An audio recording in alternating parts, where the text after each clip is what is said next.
Bonjour, c'est Romaric Briand. Vous écoutez La Cellule, podcast critique du jeu de rôle. Vous pouvez me soutenir en souscrivant à mon Patreon, ou bien soutenir les auteurs et autrices de La Cellule en achetant leur jeu. Bonne écoute. Parlez-moi un peu plus de... 1, 2, 3. 1, 2, 3. Alors Saint-Malo, c'est sympa. En ce moment, c'est l'enfer. C'est la route du Rhum. Ah oui. On ne peut pas circuler, c'est nul. C'est pour ça oui. que votre choix du Cotentin, je le valide. Voilà. J'ai été très séduit par le Cotentin, j'ai adoré. On y retournera. C'est pas uniquement parce que c'est le pote d'Usul. C'est aussi parce que... Mais... voilà, ça va être comme ça pendant 2 heures. Ça va être Non. Les vannes. Non, ça va être... si, ça va être ça un peu. Il va y avoir un peu de ça. Ça va être l'enfer.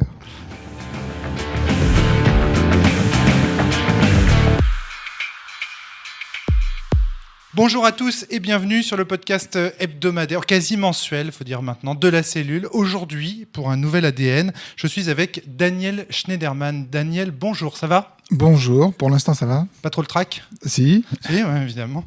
Mais alors, vous avez dit dans des interviews que vous aimiez la radio. Oui. Alors voilà, vous y êtes ? Absolument, c'est une consécration. Et voilà.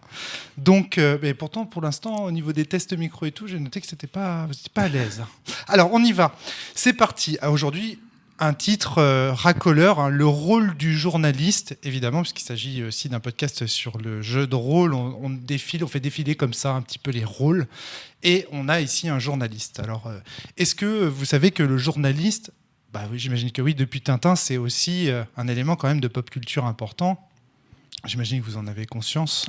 J'ai lu tout Tintin en tout cas, donc je vois bien, oui. Voilà. Et c'est ça un journaliste, c'est comme ce que fait Tintin Au début, je dois dire que j'étais un peu Tintin, le côté voyage tout le temps parti dans des endroits. Alors à la différence de Tintin, plutôt en France métropolitaine que dans le monde entier, puisque je couvrais plutôt la France.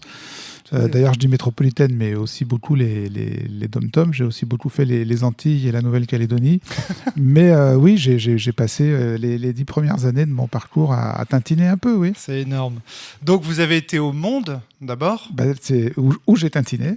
Vous avez tintiné. Vous avez été... Pourquoi vous avez... Alors, ça, c'est intéressant aussi. Comment vous êtes entré au Monde très rapidement vous voulez raconter ? Oui, en envoyant des lettres. Enfin, en envoyant des papiers par la poste. En fait, j'ai commencé j'ai commencé assez vite. Alors, on va reprendre les choses dans l'ordre. Il y avait une fois un supplément du samedi du Monde qui s'appelait Le Monde aujourd'hui, animé par un éminent journaliste français de la Ve République qui s'appelait... Viançon-Panté. Voilà, je vois que vous avez révisé. Oui. J'ai même lu. Et qui... Excellent. Et qui traitait de la vie quotidienne, qui publiait des petits papiers de nobody, comme on dirait aujourd'hui, d'inconnus, qui racontaient des scènes de vie dans la rue, dans le bus, dans le train, chez l'épicier. Et puis, j'avais tenté ma chance.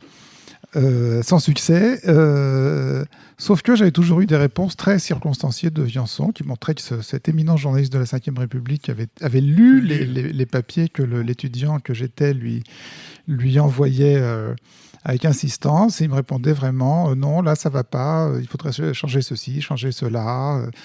Bon, et puis un jour, à la une du Monde, j'ai lu que Viançon était mort. Qu'il n'était plus. Le titre était Pierre Viançon-Ponté n'est plus. Très Monde. Ouais. Ce qui m'avait stupéfait parce que j'avais lu son dernier papier 3 jours plus tôt. Et bouleversé, j'ai envoyé au journal une lettre éplorée, essayant de rappeler tout ce que je lui devais. Et à ma grande surprise, le journal a publié un petit extrait de cette lettre. Quand vous dites un petit, c'était un tout petit ou 2 paragraphes. Non, mais rien. Non, mais sur combien parce que... je sais pas, j'avais dû faire 3 feuillets. Mais j'avais fait long. J'avais fait long. Ok. Puis j'avais fait une page entière. Donc, dans la page, il y avait mes 2 paragraphes. Et je me suis dit, s'ils publient mes 2 paragraphes d'hommage posthume, ils peuvent bien publier des papiers. J'ai continué à envoyer des papiers au successeur, et le successeur étant sans doute moins exigeant que Viançon, a publié mes papiers. D'accord. Et j'avais mis un tout petit bout d'orteil dans la porte, et puis le reste a suivi. Le pied dans la porte. On en reparlera de ça peut-être tout à l'heure. Alors ça, c'est intéressant. Donc vous êtes entré au Monde de cette façon-là, progressivement. Atypique, ouais, c'est clair. Et puis, ensuite, au Monde, vous avez commencé à faire monter une petite musique sur l'éventualité de créer une rubrique ou une émission autour de la critique des médias, ou en tout cas une discussion autour de comment on produit les journaux, comment la presse se fait. Vous m'arrêtez si je me c'est trompe, carrément hein. 13 ans plus tard. C'est 13 ans plus tard, Ouais. oui, tout à fait. Entre les deux, il y a 13 ans. C'est juste que je voudrais qu'on fasse court sur votre biographie parce que j'avoue qu'il y a eu déjà beaucoup d'émissions sur cette biographie. Je renvoie à Thinkerview, je renvoie à l'émission que vous avez donnée à RFL 101 qui était excellente, où vous rentrez vraiment dans des détails et tout ça. Radio Libre de Touraine. Ouais, super intéressante cette interview. Donc, je voudrais pas qu'on refasse ces émissions-là. Donc, je me permets vous donnerez les liens. Exactement. De toute façon, je mettrai les liens dans la description. Et donc, ce qui se passe, c'est que ensuite, vous êtes recruté par une nouvelle chaîne à l'époque. Alors, est-ce que c'est la 5e ? Est-ce qu'on dit la 5 ? À l'époque, ça s'appelle la 5e. La 5e, ok. Et pour animer cette émission qui va vous rendre superstar, une célébrité incroyable, mondialement connue, tout à fait, qui s'appelle Arrêt sur image. Arrêt sur image va durer combien de temps à la télé ? 13 ans. 13 ans aussi ? Vous êtes habitué au chiffre 13 ? Oui. Et ça fait 13 ans que vous animez le site internet Non, là, j'ai tenu un peu plus. Ah ouais, d'accord, ok. Ça porte moins malheur que les autres. Donc, vous avez animé cette émission Arrêt sur une image. Vous avez eu une shitstorm mémorable avec Pierre Bourdieu. Voilà. Pareil, je ne vais pas trop revenir dessus parce qu'il y a beaucoup d'émissions qui en parlent. On peut lire... Qu'est-ce qu'il faut lire pour comprendre cette l'attaque frontale de Bourdieu et ma réponse tout aussi frontale. Tout ça dans le monde diplomatique à un mois d'intervalle. Et regarder l'émission aussi pour se évidemment. faire sa propre opinion. Évidemment, oui, elle est partout sur YouTube, c'est pas compliqué à trouver. Elle est assez géniale. Et donc, du coup, vous voilà ensuite propulsé sur les internets. Là aussi, il y a florilège d'anecdotes sur la façon dont vous passez, parce que vous êtes viré en fait de la télé. De toute façon, vous êtes viré de partout. Vous êtes viré du Monde, viré de la télé. Et là, je viens de me virer moi-même en prenant ma retraite. C'est fort. Une fausse retraite, enfin une retraite quand même. Ouais. Et donc voilà, vous êtes viré de partout, de la télé notamment à ce moment-là, et vous décidez de vous lancer sur le net. Vous êtes le premier, un des premiers sites d'information, me semble-t-il. Le Mediapart vous succède de 2 ou 3 mois, je crois. Oui, ils suivent 2 mois après. Ouais. Voilà, c'est ça. Donc en gros, vous commencez à vous lancer sur Internet et vous créez ce site Arrêt sur image que l'on peut retrouver à l'heure actuelle encore. Même si vous avez pris votre retraite et que vous avez cédé l'intégralité de vos parts à l'intégralité des journalistes qui travaillent sur le site. Des journalistes et techniciens. Et techniciens, d'accord, ok. Donc Adèle Bello aussi, à départ, tous les travailleurs. Tout le monde, toute l'équipe, tous les salariés. Est-ce que vous avez un informaticien aussi qui s'occupe du matos ? Absolument. Okay. Donc, et tout le monde est... Sébastien Bourgine. Excellent. Et, je ne sais pas si c'est excellent, mais en tout cas, c'est Sébastien C'est Bourgine. intéressant de connaître tous ces noms qui sont derrière Daniel Schneiderman. C'est ça qui est intéressant aussi, c'est de parler de tous ces gens qui portent aussi ce projet Arrêt sur image. Et alors aujourd'hui, moi, ce que j'avais envie d'interroger avec vous, c'est qu'est-ce que c'est ? Parce que bon, un journaliste, tout le monde a son opinion. C'est un peu comme un prof, on en a tous eu, Bon, qu'est-ce que c'est un journaliste critique des médias ? C'est super simple en fait. C'est un journalisme qui fait du journalisme sur les médias. Et c'est tout ? Bah oui. Vous arrêteriez là ? Mais oui. Et on peut arrêter. C'était sympa de vous... c'était sympa de vous rencontrer. Votre train pour Saint-Malo, c'est à quelle heure ? C'est tout de suite, là j'y vais. À pied, j'ai le temps. Non mais franchement, c'est tout. Rien d'autre.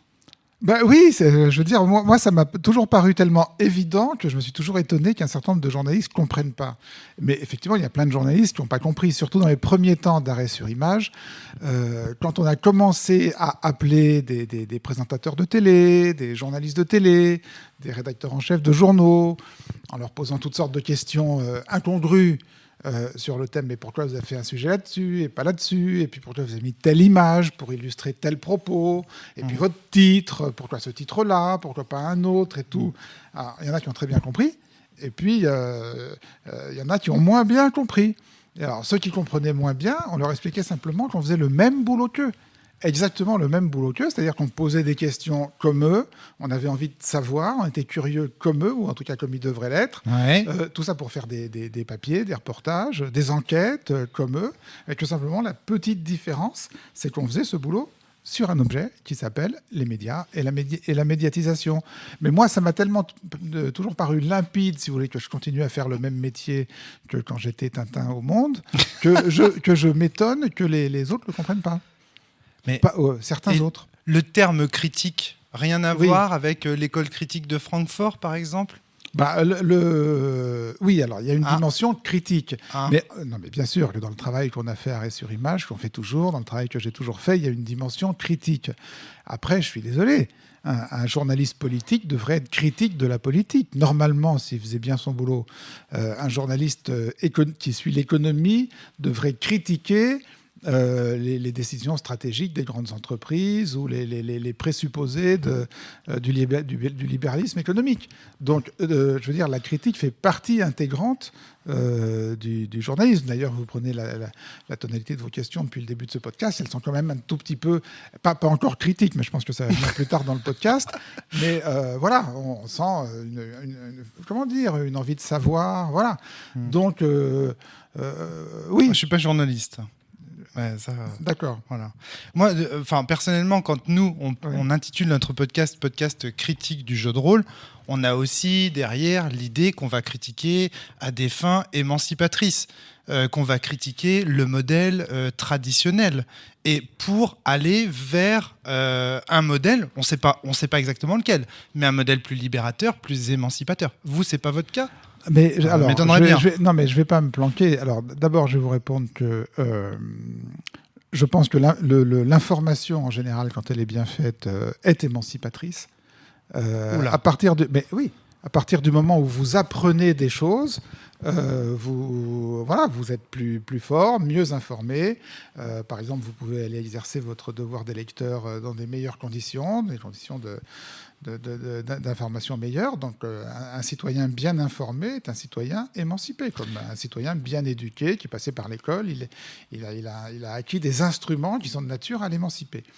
Alors après, je ne vais pas me planquer derrière mon petit doigt. Oui, c'est vrai que toute la démarche d'Arrêt sur Image depuis le début repose sur le présupposé que la médiatisation déforme le réel. Que la médiatisation telle qu'elle est exercée par les médias mainstream, on va dire les grands médias, déforme le réel. Moi, j'ai toujours été frappé, si vous voulez, comme reporter, quand j'étais Tintin. Voilà, décidément, ça va être le running gag du podcast.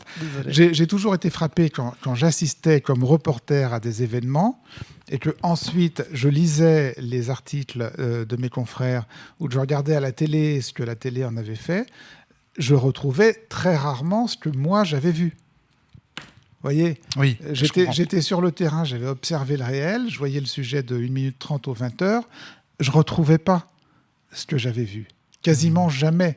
Je retrouvais ce que j'avais vu, conditionné, schématisé, scénarisé, selon un certain nombre de règles qu'on pourrait appeler les règles de la médiatisation, mais le reflet du réel ne me paraissait pas fidèle. Donc oui, le Arrêt sur Image est né de ce constat-là. Elle est née du constat que la médiatisation déforme. Voilà, l'information déforme. Et qu'à partir du moment où vous dites ça, par définition, vous êtes critique du processus d'information, puisque vous considérez qu'il déforme. Mais ce qui est marrant, c'est que dans le discours que vous tenez là, vous supposez qu'il existe une réalité à voir qui précède quelque part le journaliste. Comme si celle-ci n'était pas aussi construite par un observateur. C'est ça qui est étonnant. Alors je corrige, je retrouvais rarement la réalité telle que je l'avais observée, avec mes petits yeux et avec mon carnet de notes et mon crayon. Et évidemment que moi non plus, j'avais observé la réalité qui était sous mes yeux. Et j'avais forcément un champ plus étroit ou différent de si j'avais été posté 500 mètres plus loin ou si j'étais arrivé un jour plus tôt. Bien sûr. Mais en tout cas, ma réalité à moi, la réalité du terrain, je la retrouvais pas. Je vous donnais un exemple très précis. Un de mes premiers grands reportages, ça a été les émeutes, le soulèvement de la Nouvelle-Calédonie en 1984. Oui. Président Mitterrand, Premier ministre Laurent Fabius. Vous en parlez du journalisme après Bourdieu. Ouais, c'est possible. Dans le 84, la population kanak barre les routes, ils ont des revendications foncières, territoriales, économiques, etc., contre les colons ou les descendants des colons qu'on appelle là-bas les Caldoches. Toute la presse commence à scénariser sur les Kanaks contre les Caldoches. Ouais. Les cow-boys, les Indiens contre les cow-boys, parce que c'est cool, c'est binaire, donc ça le fait bien. Ouais, ça le fait bien. J'arrive là-bas, et donc je me rends compte que oui, il y a les Kanaks, oui, il y a les Caldoches, et puis entre les deux, il y a toute une population extrêmement importante, parce qu'ils sont très présents plutôt du côté des Caldoches d'ailleurs, qui est la population wallisienne, celle qui est originaire de Wallis et Futuna, autre île du Pacifique, et qui représente, je crois, à l'époque, à peu près une quinzaine de pourcents de la population. Et je commence à me balader partout, et je vois partout des Wallisiens, je veux dire, qui faisaient le coup de feu ou le coup de main avec les Caldoches. Bon, alors ça, simplement, c'est une population qui avait été éliminée du récit médiatique. Pourquoi elle avait été éliminée du récit médiatique ? Parce que c'était compliqué. C'était compliqué de voir qu'il y avait une population d'origine mélanésienne aussi, comme les Kanaks, mais qui n'étaient pas les alliés des Kanaks. Voilà. C'est-à-dire, la médiatisation n'aime pas le gris. Elle n'aime pas le gris. Voilà, elle n'aime pas le gris. Et quand vous arrivez quelque part, dans le réel... Sauf que tout est gris dans le réel. Mais ouais, tout le temps. Mais oui, tout est gris. Ouais. Il y a 50 nuances de gris, il y a 500 nuances de... Non, mais il y a 500 nuances de gris dans le réel. Oui. C'est ça, le réel. C'est pour ça que je pars de... Vous voyez, pensez-vous qu'un journaliste puisse s'en rendre compte, du coup, si c'est si gris que ça ? Alors, c'est juste son boulot, pardonnez-moi.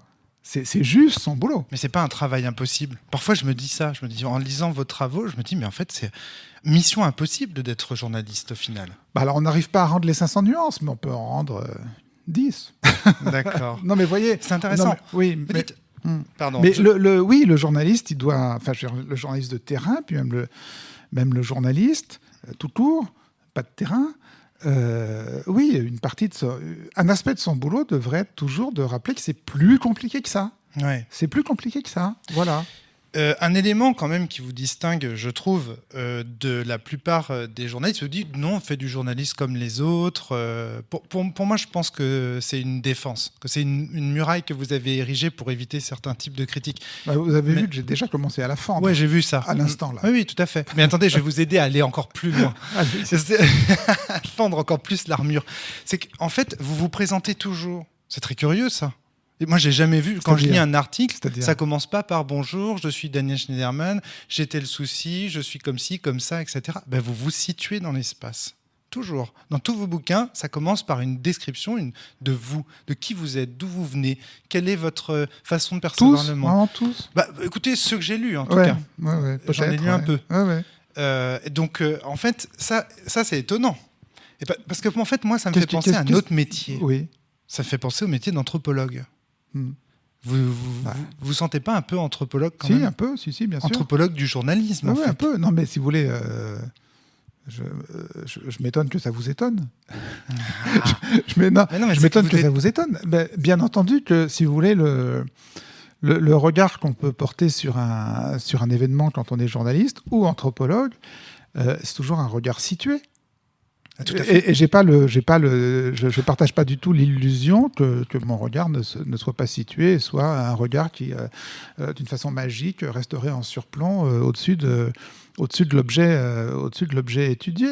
Je suis un mec, bon, j'ai 64 ans, bon, je suis blanc, bon. J'ai toujours plus ou moins vécu à Paris. Je veux dire, je suis né dans une famille petite bourgeoise. C'est des choses qui vous situent. Et je pourrais continuer. Je suis hétérosexuel. Je suis aujourd'hui propriétaire de mon logement. Tout ça, c'est des choses qui me situent sociétalement, socialement, économiquement, et qui situent mon regard sur les choses. Et si vous voulez, je pense que c'est des biais. C'est forcément des biais. Mais je trouve que c'est pas grave d'avoir des biais. Tout le monde a des biais. Vous avez des biais. Oui, bien sûr. Voilà. Mais je pense qu'une partie de l'effort à faire quand on est journaliste, c'est de chercher à les déconstruire. En tout cas, c'est d'en prendre conscience. Je suis pas du tout persuadé que ce soit toujours facile, ni nécessaire de les déconstruire. Mais en revanche, en prendre conscience. Je veux dire, juste savoir que quand je vais traiter d'une question, je sais pas quoi, sur l'agriculture, savoir que j'ai quasiment aucun agriculteur dans mes relations, ni dans mes ancêtres. Je vais vous prendre un autre exemple. J'ai vécu un divorce et j'ai pas eu la garde de mes enfants. Ça a été une grande souffrance. Ouais, vous en parlez un petit peu. Pendant plusieurs années. Je pense que maintenant ça va mieux. C'était quand même il y a un certain temps, mais ça a été une grande souffrance. Bon, j'avais énormément de mal à traiter des questions dans lesquelles il était question ou de divorce ou de séparation entre parents et enfants, parce que ça faisait résonner des choses en moi.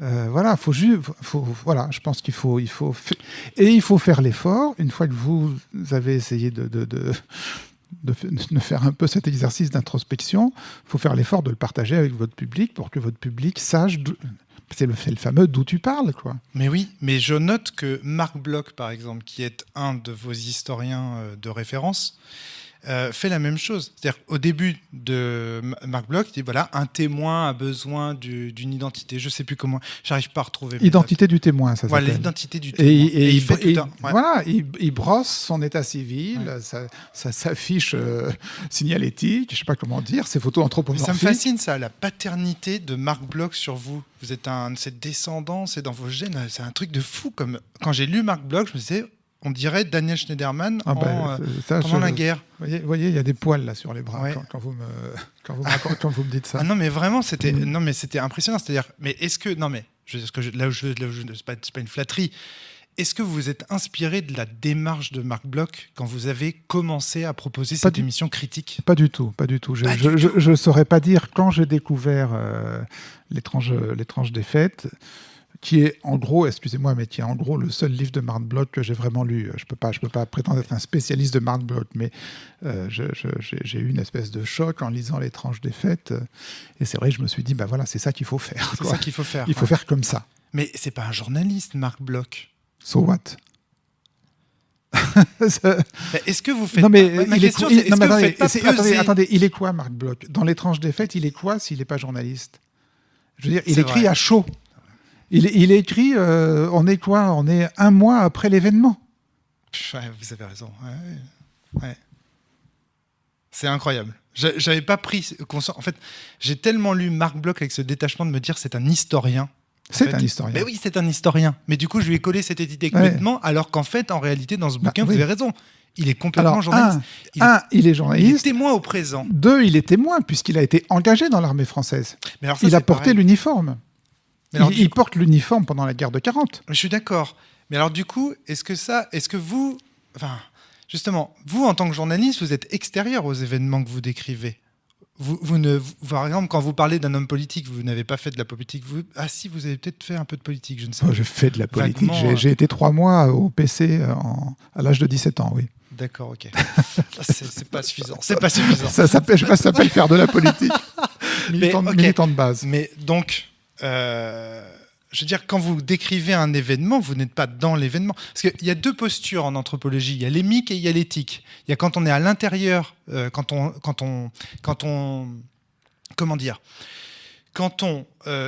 étudie un groupe social de l'intérieur et quand on l'étudie de l'extérieur. C'est 2 types d'anthropologie bien différentes et bien distinctes. Moi, mes anthropologues préférés, ce sont des anthropologues plutôt justement de l'intérieur, type Jeanne Favre-Sada, Pierre Lagrange, que vous avez reçu d'ailleurs à Arrêt sur Image. C'est une des raisons pour lesquelles je vous ai découverte. La deuxième, c'est parce qu'on m'a traité de Daniel Schneiderman du JDR. Voilà. J'espère que vous l'avez mal pris. C'est Jérôme S qui m'a dit ça. Je savais pas comment le prendre. J'ai été voir le truc sur Thinkerview. Là, je dis il a l'air bien ce bonhomme. Voilà. Et puis du coup, mais je vous suivais déjà avant un petit peu. Bref. Et toujours est-il qu'il y a 2 visions en anthropologie. Cette vision de l'intérieur et cette vision de l'extérieur. Et Marc Bloch, clairement, il a une vision de l'intérieur. Sur ce bouquin-là, oui. Sur ce bouquin-là, oui, tout à fait. Et vous sur les rois thaumaturges, moins. Oui, tout à fait. Ah oui, les rois thaumaturges, je l'avais oublié celui-là. C'est génial. Il est génial ce bouquin en plus, parce que déjà il fait la sociologie de son temps et il tire déjà des analyses très fines. Mais enfin, il n'était pas là. Mais il À était la, pas là. à la différence de la campagne de 40. Mais vous non plus, vous n'étiez pas là en 36. Vous n'êtes qu'un fantôme dans cette. En 36, non, j'étais pas là. Non. En 33. Non, c'est en 33 que Ni en vous êtes un 36, fantôme. ni en 33, ni en 36. Mais voilà, Ouais. mais en tout cas, vous n'étiez pas là. Mais vous Non, mais si analysez vous voulez, les symbioles. je Oui, pense- oui, Pour moi, allez-y. vous êtes anthropologue. Bah, peut-être, écoutez, j'en sais rien, c'est bien. Et alors Non, non, mais honnêtement, je connais pas bien le boulot d'anthropologue, mais non, moi je me vis comme journaliste, j'ai la carte de presse, je suis journaliste. Mais en revanche, intérieur-extérieur, c'est intéressant, puisque le journaliste vit toujours dans la fiction qu'il est extérieur à l'événement décrit, enfin, qui va le raconter, ce que je vous disais tout à l'heure sur le surplomb, qui va le raconter dans une espèce de surplomb magique. Donc, Ouais. c'est pour ça que, par exemple, le jeu est très mal vu dans la presse française, Oui, on Il y a- parle en on. en parlant on. Mais pourquoi j'ai pas compris ça. C'est pareil que le vouvoiement, je comprends pas le vouvoiement. Je vous vois parce que je vous connais pas, mais en vrai, on serait à la cellule normale, on se tutoierait. Hein. Oui, bah, écoutez, il y a un certain nombre de fictions comme ça, on pourrait y revenir. Mais en tout Pourquoi cas, quand j'étais au Monde, j'ai toujours dit on. Enfin, je veux dire, il y avait une espèce d'interdit qui pesait sur le jeu. À Libé, vous avez squeezé une étape dans mon parcours, c'est Libé, puisque je chronique dans Libé depuis 2003 déjà, presque C'est aussi vrai. longtemps que. Mais vous que n'avez pas été viré de l'IB, c'est moins bah, pas rigolo. encore, oui, c'est pour ça. C'est pour ça que c'est moins marquant. Ça va bientôt pourtant faire 20 ans. À Libé, à un moment, je me dis bon, bah, c'est Libé, c'est pas le Monde. Je vais peut-être pouvoir essayer de faire du jeu. J'y suis pas arrivé non plus. Et même, je vais vous dire, il y a toujours le surmoi du passé du journal. C'est vous qui vous empêchez de dire Non, je non, je pense qu'au Monde, enfin, je veux dire. J'ai jamais posé la question. Si vous voulez, dans mon contrat de travail, c'était pas écrit. On n'écrit pas je. Mais ok. c'était un implicite tellement fort. Ok. Parce que quand vous parlez de surmoi, ça laisse à penser que c'est vous-même qui vous décide. Oui, si. Si vous voulez, il y a Ok. des interdits sociétaux qui paraissent tellement établis que vous n'auriez même pas l'idée de les transgresser. D'accord. Vous voyez, Oui, et d'accord. c'est la même chose. Là, c'est pareil. Ok. Bon, et là, je commence à faire, je veux dire, arrêt sur image. Voilà, étant chez moi, et puisque c'est moi qui ai fondé qui ai fondé ce site, j'ai pensé que je pouvais essayer de ne pas être trop écrasé par le surmoi du passé du média et de l'histoire du média, puisque ce média était neuf et que j'en étais le fondateur. Donc, on va dire, j'y arrive davantage. Mais je me suis pas encore je me suis pas encore totalement libéré de l'interdit du jeu, c'est-à-dire de l'interdit de la première personne. Alors, puisque vous me lisez très très attentivement, vous avez peut-être vu que j'ai fait quelque chose quand même d'un tout petit peu nouveau pour moi au moment de la campagne des législatives, là, la dernière, Vous êtes allé, où je suis allé sur le terrain suivre Ouais. la campagne de la NUPS. La NUPS. La NUPS. La NUPS. La comme NUPS. dirait Mathilde La NUPS. derrière. La NUPS. La NUPS. C'est pas comment. Parce que, enfin, je veux dire, honnêtement, enfin, je veux dire, je me suis toujours défini comme faisant partie du peuple de gauche, un atome du peuple de gauche et tout. Et j'ai été heureux de voir que le PC, les Insoumis et les Verts s'unissaient dans cette campagne et menaient campagne ensemble. Et ça m'a donné vraiment envie. Alors, à la fois comme sympathisant et comme observateur, d'aller rendre compte de ça.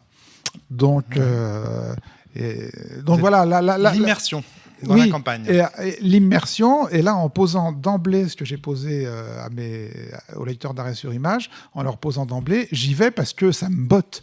Ouais. Parce que cette dynamique me plaît, elle me remplit de joie et j'ai envie d'y être.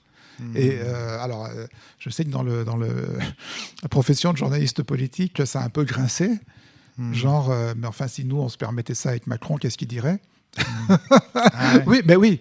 Oui, il y a eu quelques échos comme ça. Le truc, c'est que eux, ils sont autant sympathisants et en empathie avec le macronisme que moi avec la campagne de la NUPS, mais eux, ils le disent pas. Moi, je l'ai Voilà, dit. c'est ça. Je Voilà. vous comprends bien. C'est-à-dire que chacun devrait faire étalage de ses biais ou de justement d'où il parle un Ah petit bah, peu. ce serait plus honnête, oui. Ce serait plus honnête. Et c'est ça, Mais- c'est ça que vous recherchez. C'est l'honnêteté. C'est pour ça que ça vous plaît aussi, Marc Mock. Cette idée que la vérité naîtra des sincérités convergentes, où il y a une phrase comme ça Il dit chez ça Marc Bloch. Il dit ça Ouais. Et je l'ai là, je peux vous la retrouver. Ben non, je ne l'ai pas noté, dis donc. Bon. Que chacun dise franchement ce qu'il a à dire, la vérité naîtra de ses sincérités convergentes. Je n'ai pas beaucoup planté. Bah alors, Ça vous résume bien, ça, non? Ouais, je ne sais pas si la vérité en naîtra, mais en tout cas, je pense que c'est une transparence qu'on doit enfin, c'est nous qui écrivons, parlons. C'est une transparence qu'on doit à ceux qui nous lisent et qui nous écoutent. On leur doit. Est-ce que la transparence suffit? Ah bah non. Non, ça suffit. Mais c'est une condition nécessaire, mais nullement suffisante. Ouais. Voilà, parce que je pense à ça parce que par exemple, dans le monde du jeu vidéo, dans lequel moi, une des raisons pour lesquelles je fais du podcast, c'est parce que j'étais très fan et très suiveur du podcast de Julien Chiez de Gameblog que vous aviez interrogé. Absolument. Et justement, lui, c'est un de ses trucs, la transparence. Il est transparent. Sauf qu'en fait, il est transparent, mais il accepte justement d'aller dîner avec des éditeurs pour avoir des exclusivités, etc. Il le dit, il le présente. C'est néanmoins problématique. Et vous en aviez fait une émission, justement. Absolument. Oui, il avait été assez contesté, si je me souviens bien. Oui, tout à fait. Ouais. Notamment par Yvan Godet de Canard PC. Ouais. Et moi, ça m'avait marqué, cette émission-là. Parce que j'en avais tiré comme conclusion que, en fait, la transparence, c'est pas non plus suffisant. Il faut aussi faire un effort. C'est pour ça que, quand vous dites tout à l'heure, vous disiez, il faut avoir conscience de ces biais. C'est bien, mais il faut quand même aussi essayer de les attaquer un petit peu. Ah oui. Voilà, oui, d'accord. Je disais juste que la première étape, c'est d'en prendre conscience. Oui, d'accord. Alors après, c'est une première étape, ça suffit pas. Ça suffit pas, et une fois qu'on a pris conscience, oui, alors là, on peut essayer d'entrer dans une démarche de déconstruction, comme on dit. Mais avant tout, faut en prendre conscience. Moi, je pense vous savez, les journalistes se posent souvent, puis même nous, à Arrêt sur Image, on se pose souvent la question, est-ce qu'il faut faire ci, il faut faire ça? Alors, je vais vous prendre un exemple. Par exemple, là, en ce moment, la nouvelle équipe d'Arrêt sur Image, puisque, comme vous le disiez, j'ai cédé toutes mes parts à l'équipe des salariés, donc c'est maintenant l'Assemblée générale des salariés qui prend les décisions stratégiques. Ouais. La nouvelle équipe se pose la question de savoir s'il faut faire du marketing pour Arrêt sur Image. Ah, c'est hyper intéressant, bien sûr. Pardon ? C'est hyper intéressant, je trouve. Enfin, je comprends qu'ils se posent cette question-là. Alors, moi, j'ai une espèce de répulsion instinctive pour le marketing et pour la pub. C'est pour ça qu'Arrêt sur Image n'a jamais fait de marketing depuis sa création. Je trouve qu'il ne faut pas... comment vous dire ? Je trouve que c'est mal d'essayer de vendre votre produit à des gens qui n'ont pas forcément envie de l'acheter. Je trouve que le produit doit être assez bon pour se vendre tout seul et pour parler tout seul. Mais ça, c'est mon truc à moi. Oui, j'ai le même. Non, mais voilà, c'est mon truc à moi. Bon, et avec tout ça, si vous voulez, avec ces beaux principes, en 14 ans, j'ai réussi à maintenir l'audience d'Arrêt sur Image entre à peu près 20 et 25 000 abonnés. Bon, donc on l'a maintenue, mais en même temps, elle ne s'est pas développée. On s'est toujours cogné à un plafond. Je crois que le plus haut qu'on soit allé, c'est 27 000 abonnés, mais on n'est jamais allé plus haut. Alors que nos petits camarades de Mediapart, dont vous parliez tout à l'heure, si vous voulez, qui, eux, ils vont à fond sur le marketing, et eux n'ont pas ces... Attendez, c'est génial, je suis... juste frappé par le fait que vous avez les mêmes problématiques que nous. Bon, vous voyez, vous n'êtes pas par hasard que vous avez fait le voyage de Saint-Malo. Eux qui n'ont pas les mêmes pudeurs de gazelle par rapport au marketing, ils sont maintenant à plus de 100 000 abonnés, etc. Ouais. Donc, la nouvelle équipe se dit, alors on en fait pas, etc. On est bien conscient des avantages, des inconvénients. Bon, moi, ma position, c'est plutôt de dire, maintenant, de toute façon, c'est à l'équipe et à l'Assemblée générale de prendre les décisions, mais si on décide de faire du marketing, en tout cas, faut le dire à notre public, faut le dire à nos abonnés, faut le raconter à nos abonnés. Ouais. Et ce que j'ai même dit, dans les débats internes, c'est que ça pouvait même être un très bon sujet de chronique ou de reportage ou de ce que vous voudrez pour les abonnés. Ça se raconte. Arrêt sur Image, les amiches d'Arrêt sur Image, tout d'un coup, font du marketing. Voilà, ça se raconte. Et à partir du moment où on le raconte, moi, j'ai pas de scrupule à ce qu'effectivement, on cède à la tentation du marketing. Je voulais justement parler avec vous de la notion d'indépendance. Quelle est votre notion d'indépendance à vous ? Nous, par exemple, l'indépendance dans le monde du jeu de rôle, je vous la fais très rapidement, c'est le fait que l'auteur ait les pleins pouvoirs à toutes les étapes de création de son œuvre. Donc du désir originel de l'œuvre jusqu'à la fin, même jusqu'à l'impression. C'est-à-dire qu'il puisse à tout moment aller chez l'imprimeur, vérifier le travail, jusqu'à la publication. Donc, mais j'imagine que ça n'a aucun sens pour vous. Quand vous parlez d'indépendance, vous parlez de quoi ? Quand vous dites, par exemple, Arrêt sur Image est un site indépendant. Indépendant de quoi ? C'est très simple. Indépendant de la pub, puisqu'on n'a pas un centime de ressources publicitaires. Indépendant des subventions publiques ou des subventions de Google, puisqu'on n'a pas un centime de subventions publiques ou de subventions de bienfaiteurs type Google, et indépendant de tout investisseur extérieur, puisque jusqu'à la cession de mes parts à l'équipe, j'étais l'actionnaire unique de la boîte, ce qui est une position ultra confortable et en même temps le summum de l'indépendance. Voilà. Bah oui, puisque tout le monde dépend de vous, en fait. Mais moi, pour l'instant, la cellule, c'est comme ça. Moi, je ne suis pas encore retraité. Donc, mais voilà, c'est intéressant. Alors, il y a un petit élément par rapport à ça qui m'a toujours frappé, c'est votre indépendance vis-à-vis de l'État. Ça, le fait que vous refusiez des dotations publiques, je trouve ça très intéressant. Pourquoi ?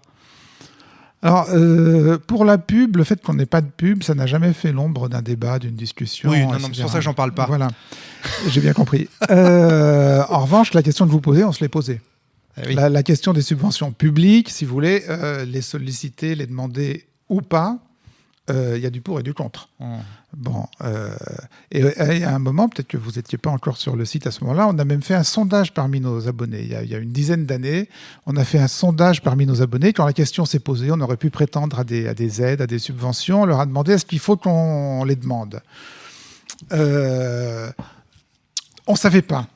On était paumés.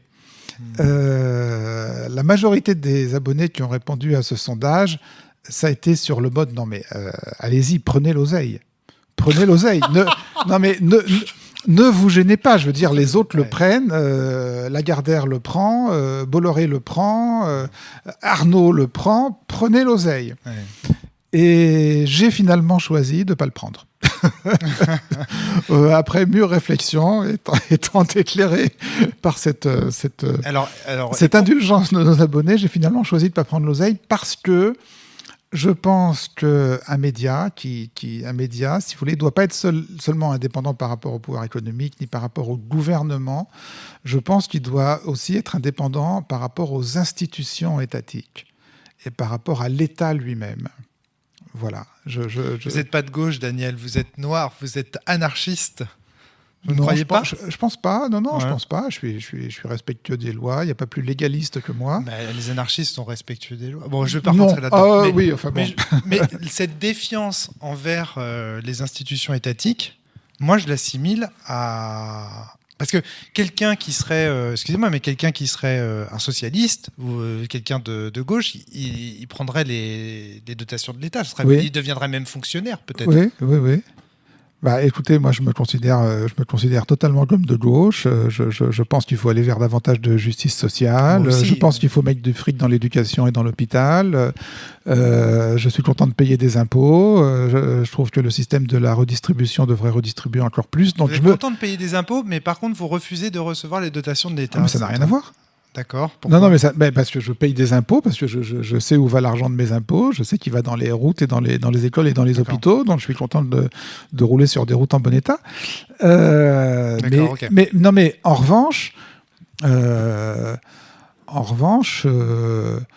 je n'ai pas une estime suffisante pour le personnel politique, quel qu'il soit et quel que soit le parti auquel il appartient pour entrer avec ce personnel politique dans des rapports institutionnels tels que serait le dépôt d'une demande de subvention. Est-ce que je pourrais résumer votre propos en vous disant en fait, vous n'avez rien contre l'idée de l'État, mais tel qu'il est aujourd'hui, vous vous en défiez. C'est-à-dire que c'est pas mal. ouais, voilà. Enfin, il y a une idée comme ça. j'ai Ouais, l'impression. il y a une idée C'est-à-dire comme- que le concept de collectiviser les moyens pour offrir à tous sécurité sociale, route, etc. Voilà. Tout ça, c'est très bien, mais que dans l'état actuel de l'État, justement, c'est Non, non, dangereux de se mettre dans les mains dans une dépendance étatique. Non, mais financière. je vous remercie parce qu'il y a vraiment de ça. Il y a vraiment de ça. Moi, je crois beaucoup à l'État. Par exemple, je crois que l'État a un rôle déterminant à jouer dans la transition climatique. Je veux dire, c'est clair que si l'État fait pas le job, c'est pas les entreprises qui le feront, c'est pas les citoyens qui le feront. Donc, les États ont vraiment des rôles importants à jouer.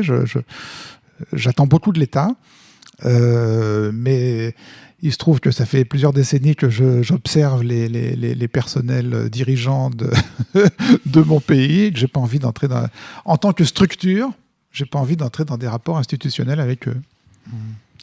Enfin voilà. Alors, reprenons cette histoire de journaliste critique, c'est facile, ça se définit très très bien. Qu'est-ce que vous faites quand vous écrivez par exemple Berlin 33 ? Est-ce que c'est du journalisme encore critique ? Qu'est-ce que vous faites là ? Oh, il me semble que là, je suis dans le prolongement de mon boulot habituel. C'est-à-dire qu'au lieu de me pencher sur les contenus médiatiques d'aujourd'hui, je vais me pencher sur les contenus médiatiques en l'occurrence des correspondants occidentaux en poste à Berlin dans les années 30 et qui étaient chargés de couvrir le nazisme. Et vous rentrez aussi dans la psychologie des individus. Vous ne vous contentez pas de décrire le contenu des articles.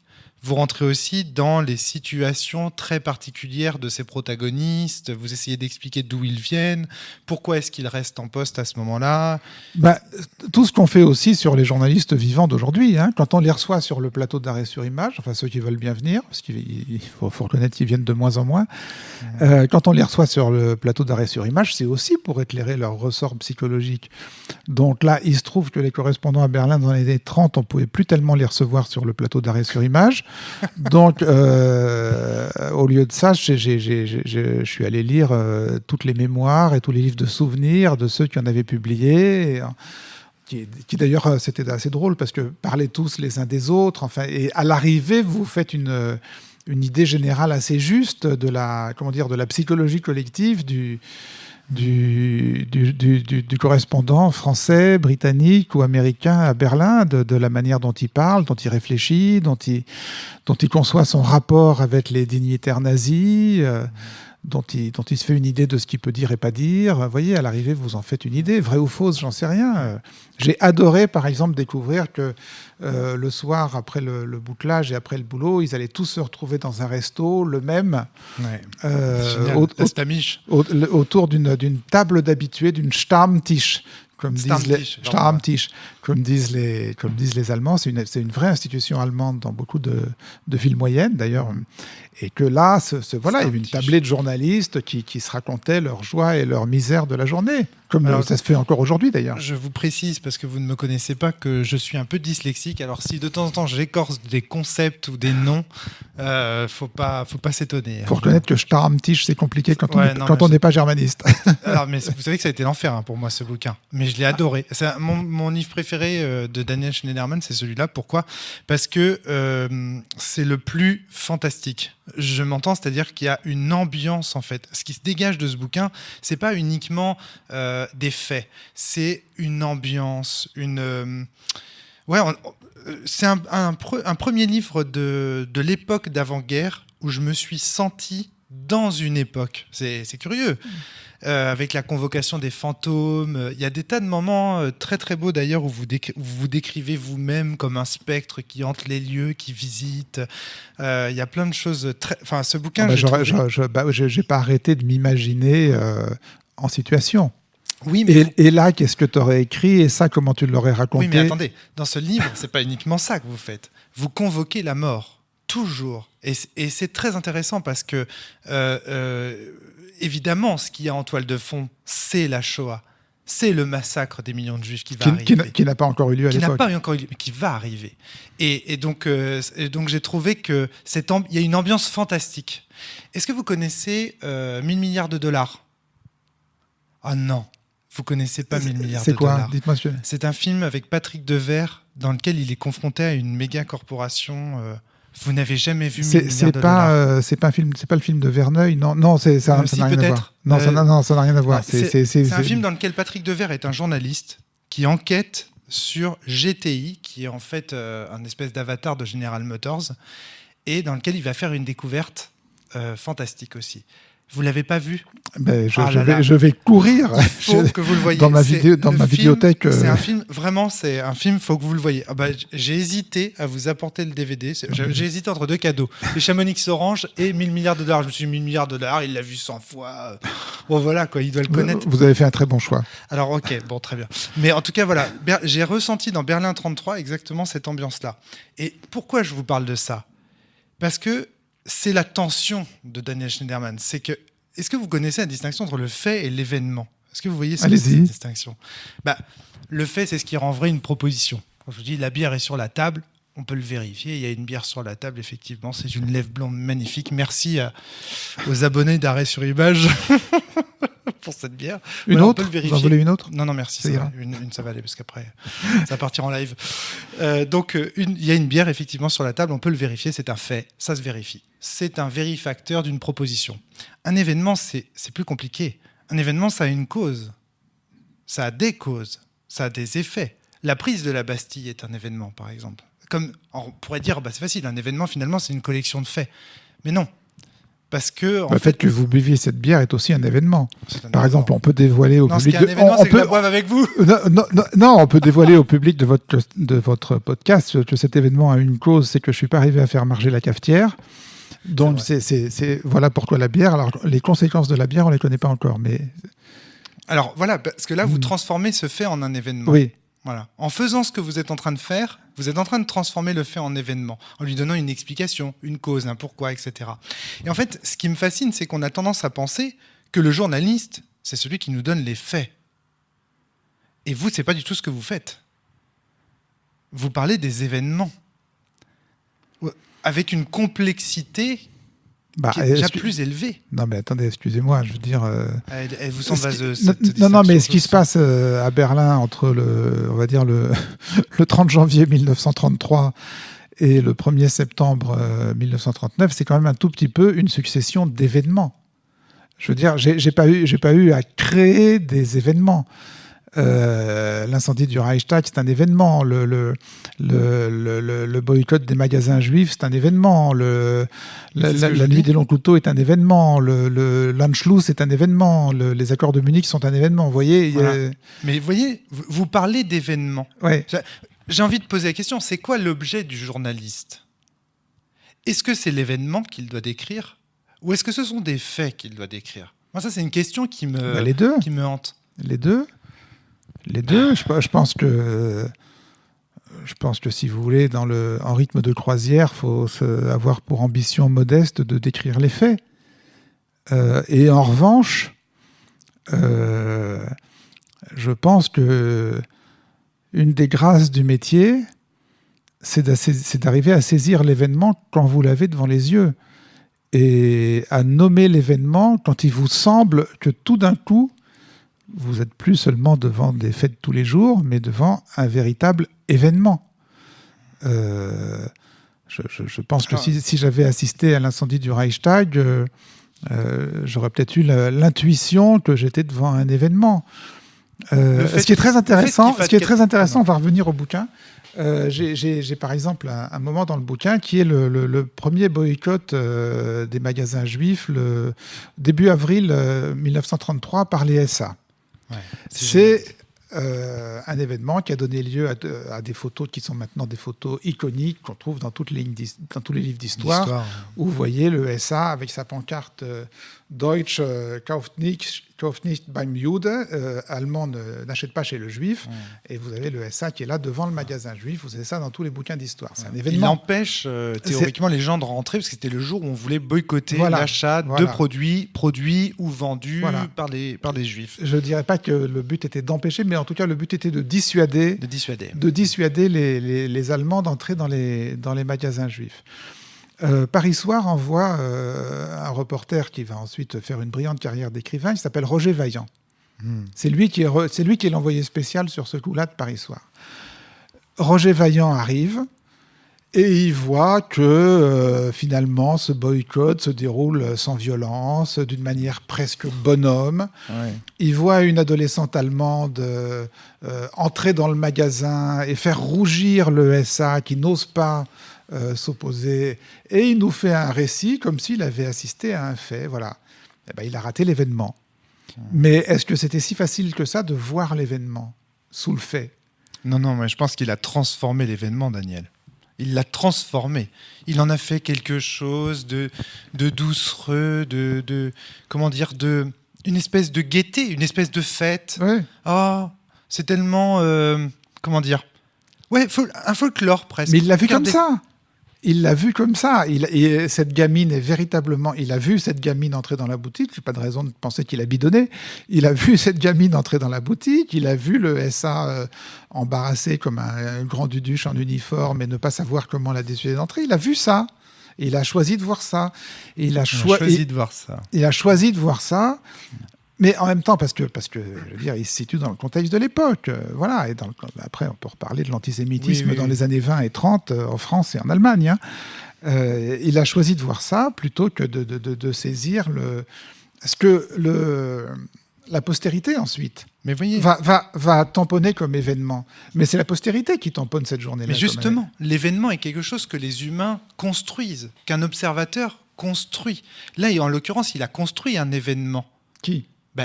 Non. Vaillant. Mais non, construit un événement. Mais non, il ne l'a pas construit. Il l'a transformé en fait banal. Je considère qu'il l'a transformé en fait banal. Alors après, vous pouvez dire qu'il a construit l'événement. Mais de fait, voilà, mais toute la presse construit des événements. Toute la presse a considéré... Oui, alors, pardon. A considéré cette journée-là comme une journée qui ne méritait pas la une, en gros. Moi, en fait, pour moi, la tension inhérente au métier de journaliste, telle que je la perçois, c'est qu'on vous croit dépositaire du fait. On croit que vous nous décrivez les choses telles qu'elles sont. Alors qu'en réalité, vous ne faites que décrire des événements. Des événements au sens où ils sont construits. Ils sont justement ressentis par un observateur qui doit justement se déshabiller, se décrire, nous présenter ses biais pour... qu'on puisse voir les faits derrière cet événement qu'il nous décrit. Et moi, je pense qu'en fait, vous êtes victime d'une arnaque qui est, comme les scientifiques d'ailleurs, pas vous, mais les journalistes, d'une façon générale. Mais non, je pense que vous, justement, enfin, alors attendez, on parlera de vous après.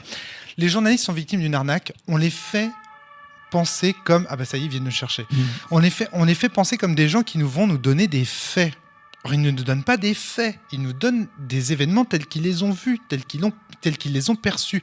Mais comme on est, nous lecteurs, convaincus que ce qu'on est en train de lire dans la presse, c'est la vérité, donc un fait, parce que, je rappelle, le fait, c'est ce qui fait que les propositions sont vraies, eh ben, on a l'impression que le journaliste doit dire le vrai, qu'il doit dire la vérité. Faut faire gaffe quand on dit ce que vous dites. Faire gaffe quand on dit ce que vous dites. Et les scientifiques, c'est pareil. Vous êtes victime de du même faut faire gaffe quand on dit ce que vous dites, parce que dire ça pourrait être considéré comme finalement ouvrant la porte aux alternatives facts de Trump. Je veux dire, non. Si. Non. Non. C'est très intéressant, ça. Trump a perdu les élections. C'est un fait. Oui, justement. C'est un fait. C'est pas un fait construit par les journalistes. C'est pas un événement construit par les journalistes. Trump a perdu les élections. Mais les journalistes ne décrivent pas que des faits. Non, mais vous disiez, ils n'en décrivent aucun. J'ai dit ça. Oui. Mince. Non. Il y a des faits. Oui, il y a des faits. Il y a des faits. La Terre tourne autour du Soleil. C'est un fait. Oui, je suis d'accord. je peux en mettre en caution. Oui, pardon. Non, je pensais en fait. Lula vient de gagner les élections. Oui, c'est cool. C'est un fait. C'est un fait. Mais ce que je voulais dire, c'est que on a l'impression que vous ne donnez que des faits, alors qu'en vérité, vous décrivez des événements. Je ne dis pas que de temps en temps... Aussi, ouais, c'est bien. Mais vous avez raison de me reprendre.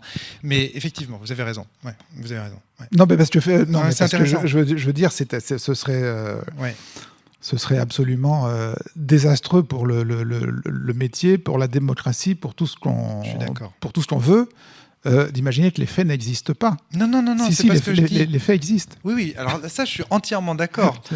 Mais je trouve, en tout cas, Écoutez, j'étais venu avec cette distinction entre les faits et les événements parce que je la trouve fertile dans la compréhension de certains débats qui ont cours, par exemple, sur le plateau d'Arrêt sur Image ou dans vos livres. C'est-à-dire que parfois, je trouve qu'il y a une confusion entre le fait et l'événement. Là, mine de rien, la façon dont vous m'avez répondu et dont vous avez montre que la distinction, en fait, elle existe.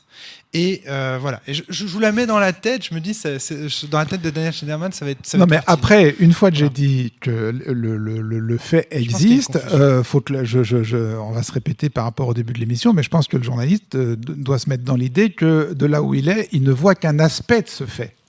Tout à fait. Il embrasse pas la totalité du fait dans toutes ses dimensions, par devant, par derrière, par dessus, par dessous. Bien sûr. Voilà, il voit le fait éclairé sous une certaine lumière, selon si c'est le matin ou le soir. Voilà, mais il faut pas qu'il oublie ça non plus. Bien sûr. Vous voyez, c'est compliqué, hein. Non, mais c'est très bien. J'aurais besoin de ouvrez les Chamonix. Non, pas tout de suite là, mais vous avez besoin de sucre. Je vais avoir besoin de ma substance. Non, mais c'est voilà, je sais pas quelle est votre substance, mais n'hésitez pas. En tout cas, cette émission n'est pas sponsorisée par Chamonix Orange, hein, je tiens à le dire. Non, ni par Fisherman Friends, c'est pourtant.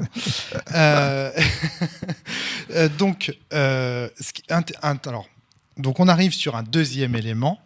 Parce que là, vous êtes en train de dire dessus, dessous, très intéressant, la notion de grand balancement, la notion de balancement, qui est une notion qui va traverser votre pensée, mais alors dans tous vos bouquins, on a cette idée qu'il faut vraiment se balancer. Alors ça, c'est très intéressant chez vous, cette idée que...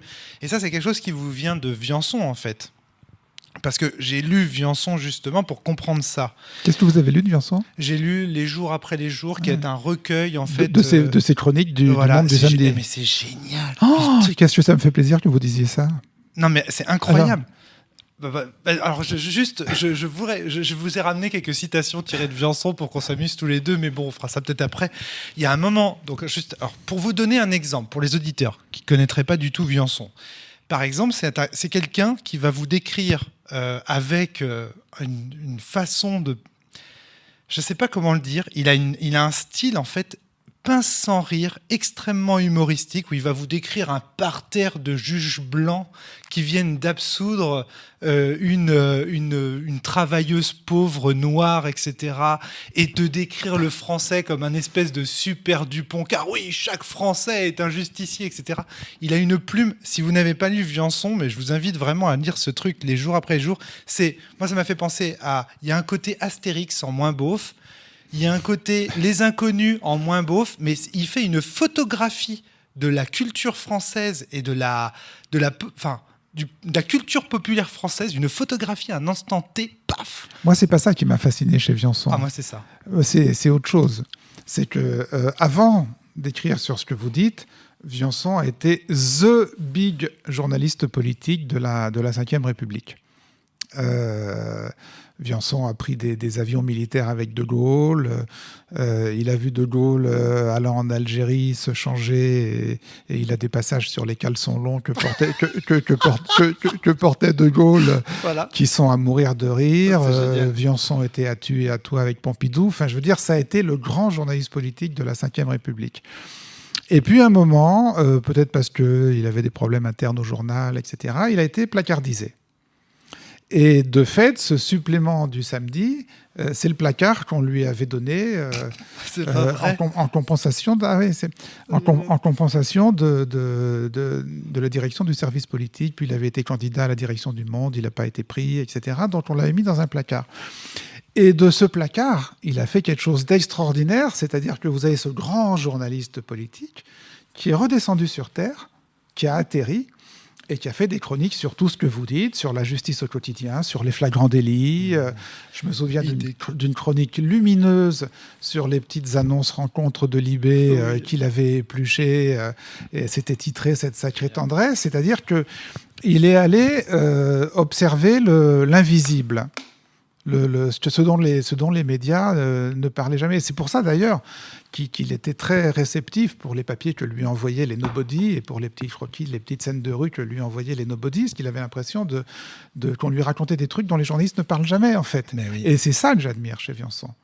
C'est outre le talent, outre effectivement le sens de la formule. Le sens de la formule. Il décrit l'arrivée des joueurs de Marseille et ces gens qui applaudissent les nouveaux mercenaires. Enfin, c'est hyper. En fait, moi, ce qui m'a frappé, c'est la modernité.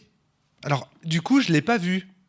C'est-à-dire qu'en fait, c'est marrant parce que là, ce que vous êtes en train de dire, c'est ça, c'est que il descend dans l'arène. C'est très moderne, en fait. Ce côté, on va aller au plus près des gens et en tirer quelque chose de prototypique, d'essentiel de la culture française. On va aller dans un événement à la con, un pot de départ de Michu, à je sais pas où. Et en fait, à partir de cet événement, la fermeture de la maternité de l'Indre, c'est chiant. C'est vous qui l'avez dit, ça, à un moment donné. Mais c'est exactement le genre de sujet qu'aurait traité Viançon. Bien sûr. Et d'ailleurs, c'est marrant, parce que j'ai dit invisible et vous avez dit essentiel. Et en fait, le petit morceau de mon texte que Le Monde avait retenu pour le passer dans la page d'hommage posthume, ça disait, en gros, il a été le premier à comprendre que l'essentiel était dans l'invisible. Ah, c'est formidable. Ok. Ah oui, exactement. Et c'était un placard. Et là, ce qu'il a fait du placard. Comme quoi. Non mais comme quoi il faut savoir faut savoir regarder Ouais. Et vous savez, j'ai une fille photographe et voilà, donc elle a fait tout un tas de trucs et ça me fait rire parce que là elle vient de remporter un prix important en photographiant sa voisine du haut de sa fenêtre pendant le confinement. Elle a fait des photos de sa voisine en train d'étendre son linge dans son jardin.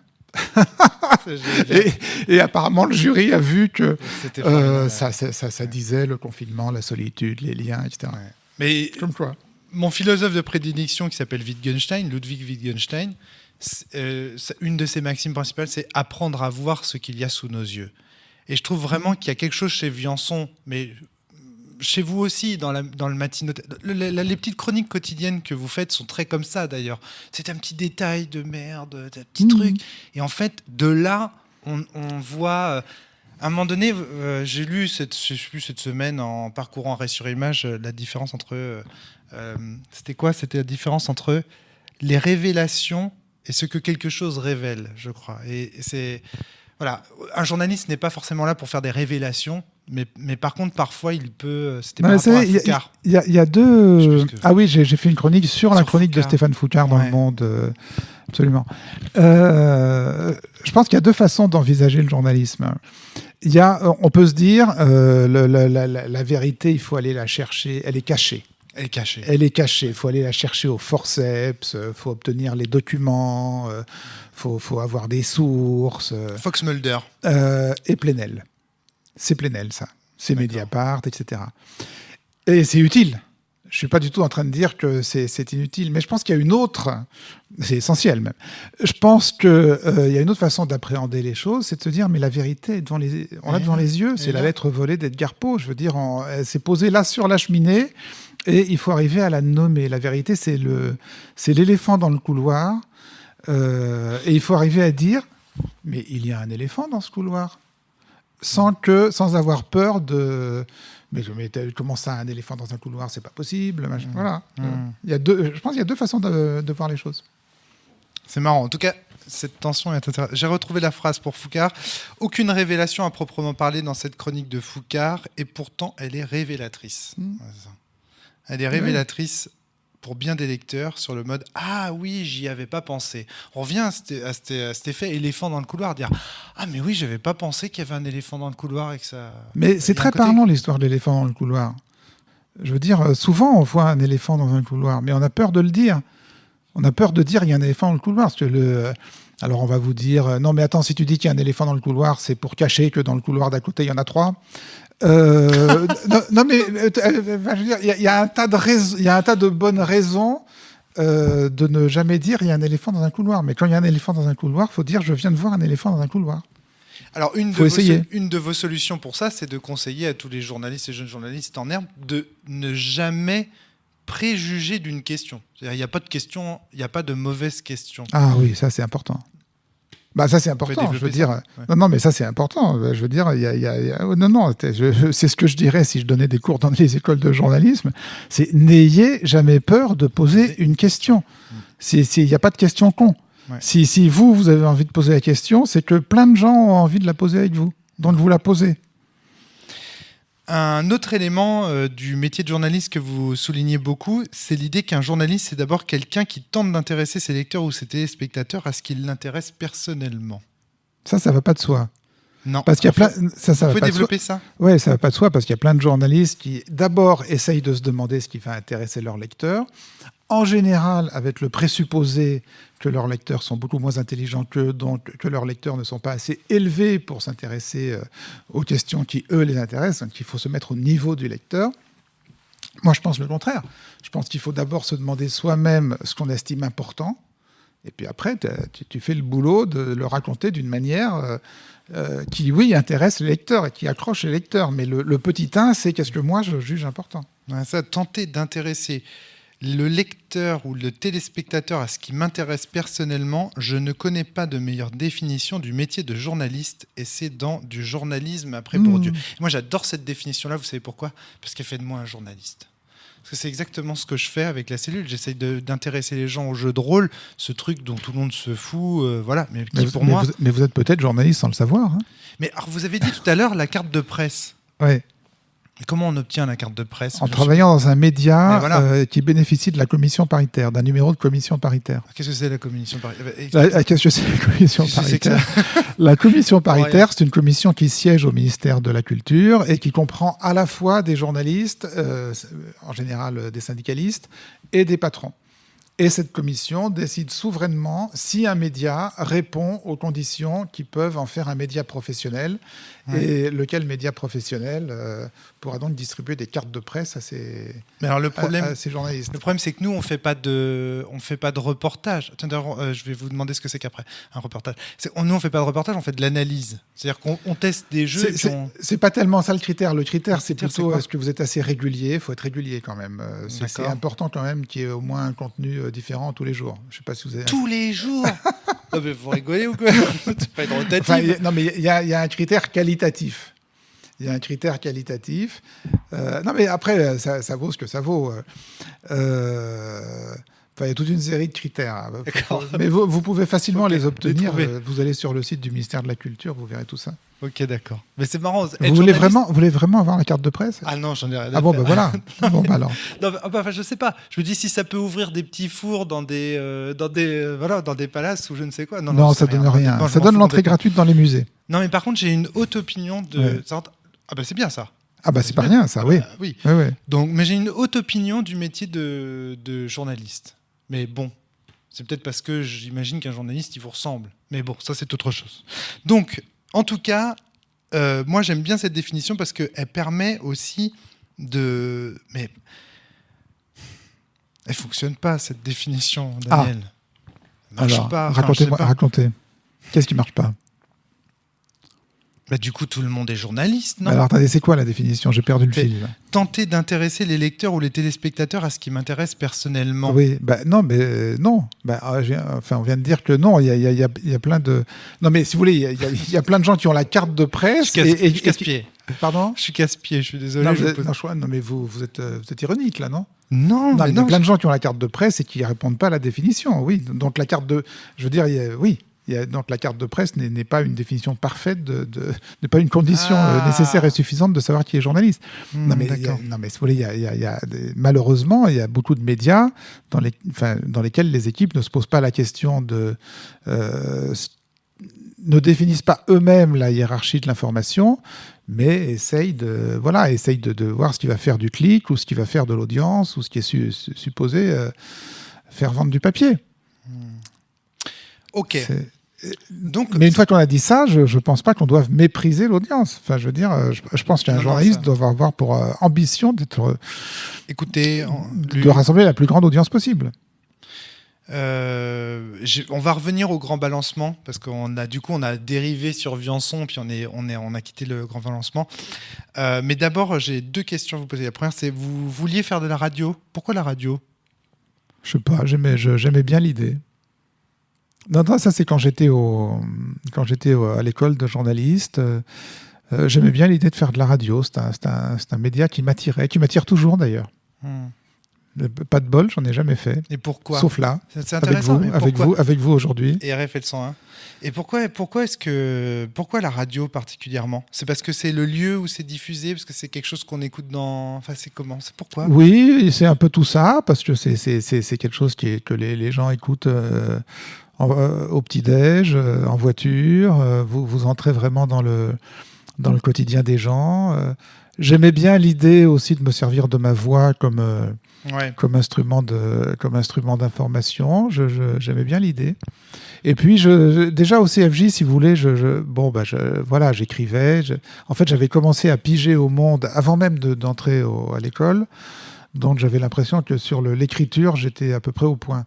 Et donc, j'avais l'impression que ce qui me manquait à apprendre, c'était la radio. Voilà. En fait, j'avais surtout envie d'apprendre la radio à l'école, plutôt que de faire ensuite de la radio. Voilà. Ah oui, vous vous destiniez à des études en radio, mais c'était pas certain que. Oui, okay. C'était voilà. Ok, d'accord. Et plutôt de la radio, parce qu'en fait, fondamentalement, j'aime pas la télé. Vous voyez, en fait, c'était ce qui est paradoxal, vu que j'ai fait une émission depuis 95. Mais j'aime pas faire de la télé. Ouais, ok. Ça, c'est intéressant. Vous décrivez vous-même comme un très mauvais débatteur et pourtant vous êtes fan du débat contradictoire. Ça, c'est pour l'arbitrer. Ouais, c'est ça. Vous aimez bien être arbitre. Quoi. Ah oui, j'aime bien être arbitre. Bon, jouer, c'est pour les autres, quoi. Mais c'est pas ça, c'est que d'abord j'ai absolument aucun esprit d'à propos, donc dans le débat en direct, je pense que je serais absolument catastrophique parce que les bons arguments me viennent 5 minutes plus tard. C'est frustrant ça. Et ensuite, en général, mes opinions sur les sujets ne sont pas assez catégoriques, si vous voulez, pour faire de moi un débatteur efficace. Donc, si c'est pour passer le débat à répéter « Non, mais attendez, vous avez raison, mais c'est plus compliqué que ça », ça fait pas des super débats. Mais est-ce que c'est pas justement les discussions qu'on attend? Parce que là, du coup, vous décrivez le débat comme forcément une confrontation, quoi. Dans les médias mainstream, oui. Ah oui, je veux dire, quand vous regardez le format de ce que les médias mainstream appellent des débats, oui, c'est du catch. Moi, je trouve que le bon débat, c'est un peu ce qu'on est en train de faire là, qui n'est pas vraiment un débat, mais un peu quand même. Le bon débat, et en fait c'est ce que j'ai fini par mettre en pratique dans Arrêt sur Image, c'est quand vous avez entre les débatteurs, on va dire, 70% d'accord, je suis d'accord, et 30% de désaccord. Ouais, là c'est intéressant. Ouais, je suis d'accord. Là c'est intéressant, plutôt que d'avoir sempiternellement l'ange blanc contre le bourreau de Béthune. Ça, je l'ai compris en regardant l'émission avec Emmanuel Todd et Jean-Luc Mélenchon. Vous aviez animé. Où justement, je crois que je ne sais plus si c'est Emmanuel Todd ou Jean-Luc Mélenchon qui dit ça, précisément. Il dit, mais maintenant, ce dont on a vraiment besoin, c'est de discussions, non pas de gens de droite contre des gens de gauche, mais des gens, par exemple, de gauche entre eux, ou même de droite entre eux. Sûr. Moi, ça m'intéresserait vachement de voir des débats entre des gens... Non, mais tellement bien sûr, quoi. Je veux dire, il n'y a rien de plus catastrophique que le débat de l'écologiste contre le climato-sceptique. Enfin, je veux dire, heureusement qu'il n'y en a plus, d'ailleurs. Mais à un moment... il n'y en a plus. Il y en a moins. Je veux dire, il y a plus grand monde qui se revendique climato-sceptique. Parce que la culture du clash sur Internet, excusez-moi Daniel, mais c'est encore quelque chose de... sur Internet. Non, je parle des plateaux. Oui, les plateaux, voilà, il me semble qu'il y en a moins. En revanche, à l'intérieur d'un... Oui, voilà, il va falloir faire la transition. Comment on l'a fait? Qu'est-ce qu'on place en premier? Là, c'est des choses plus intéressantes. J'ai plein de choses encore à aborder avec vous, mais on commence à rentrer dans les 57 minutes fatidiques où Daniel s'éteint. On parle depuis combien de temps, là? Vous avez le chrono, vous? Là, je vois 1h20, mais je crois que ça tournait un petit peu avant. On doit être à 1h10. Donc, ça va. J'ai quand même le grand balance. Faut qu'on parle du balancement. Oui. Qu'est-ce que c'est que ça? Qu'est-ce que c'est que cette idée qu'il faut comment dire, justement, voir le fait d'un point de vue, d'un autre? Qu'est-ce que vous appelez le balancement de Viançon? Et ce balancement idéal que c'est moi qui ai parlé de ça? Eh oui. Je retrouve des passages. Faudrait voir le contexte. Le contexte. C'est marrant parce que, en fait, vous avez là un concept que vous utilisez souvent, mais vous étiez même pas rendu compte que ça faisait partie. Non, mais d'abord, il y a un truc qui est pas de moi, c'est le balancement circonspect. Ça, c'est pas de moi. Alors, c'est quoi ça, le balancement circonspect? C'est un balancement avec circonspection, qu'est-ce que je vous dis. Non mais je sais pas. Ça me parle pas en tout cas le balancement. Non mais peut-être que banalement, ce que j'ai appelé balancement, c'est le fait qu'avant de se faire une opinion, il faut écouter les pour et les contre. C'est ça ? Oui, c'est ça, mais je trouve que c'est pas que ça dans les livres. C'est quoi d'autre ? Non, mais il faut écouter les pour et les contre, écouter les entre les deux, les trois quarts pour, un quart contre. Enfin, je veux dire, écouter le plus possible de points de vue différents et d'opinions différentes sur une question ou sur un fait ou sur un événement, si vous voulez. Et puis ensuite, faire une synthèse qui soit un peu à sa sauce. Ce qui ne signifie pas forcément de donner raison à personne. Je veux dire, le balancement n'empêche pas de trancher. Le balancement ne vous empêche pas de vous faire, votre opinion et de dire, voilà, ayant entendu tout le monde, voilà ce que j'en pense.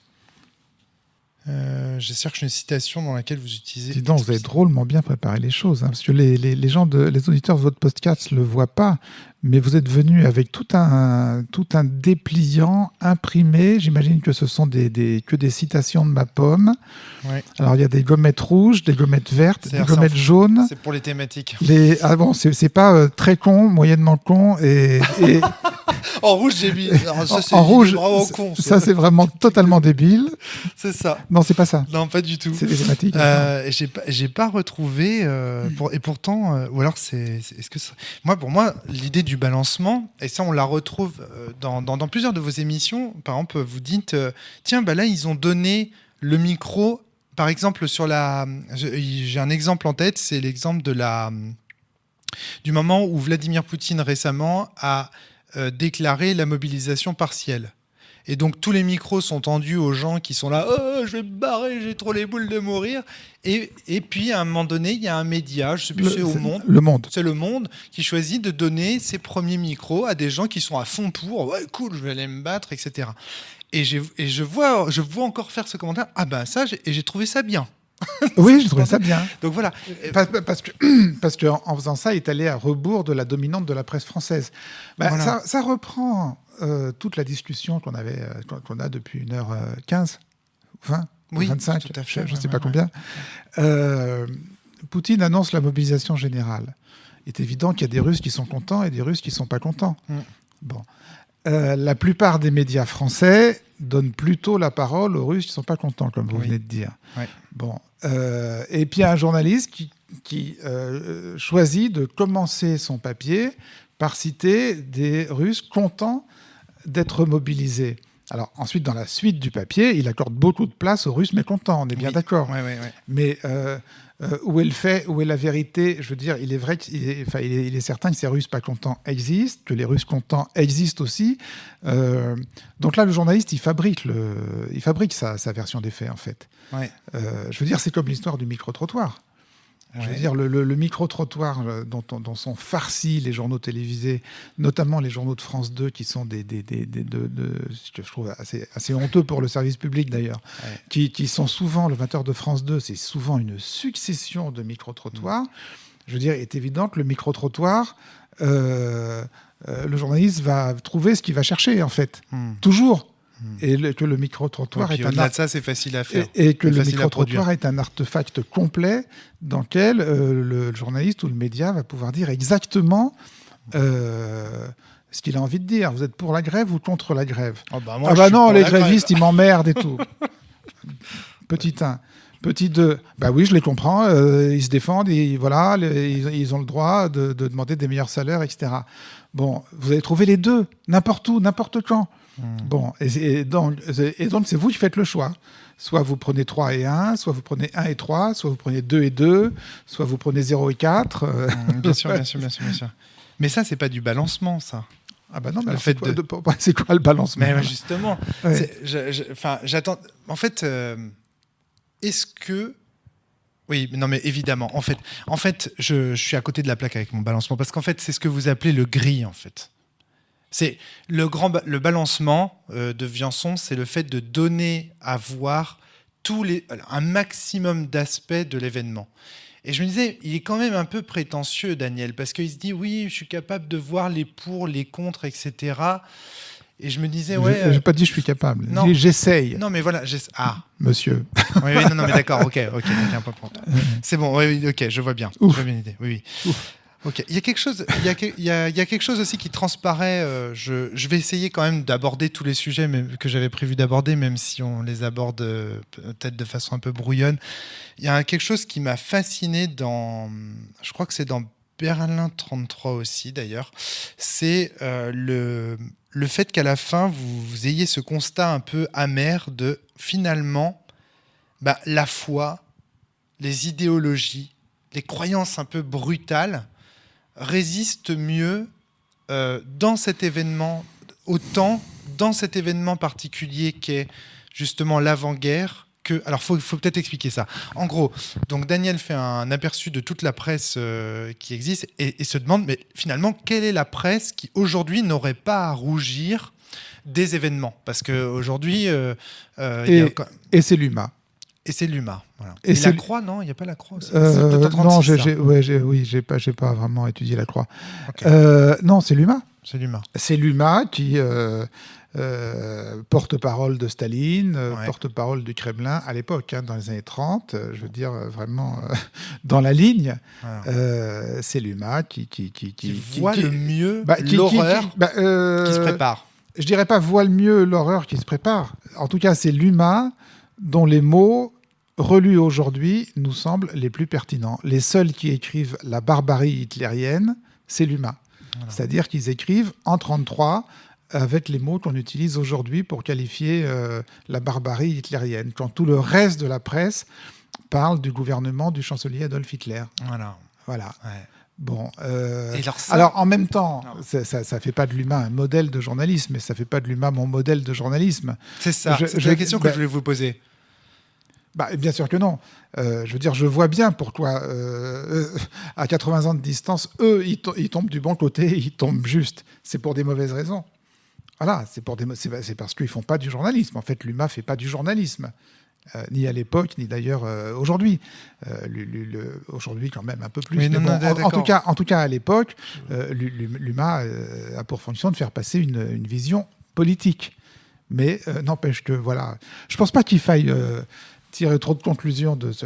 Enfin, je veux dire, c'est une remarque incidente que j'ai faite.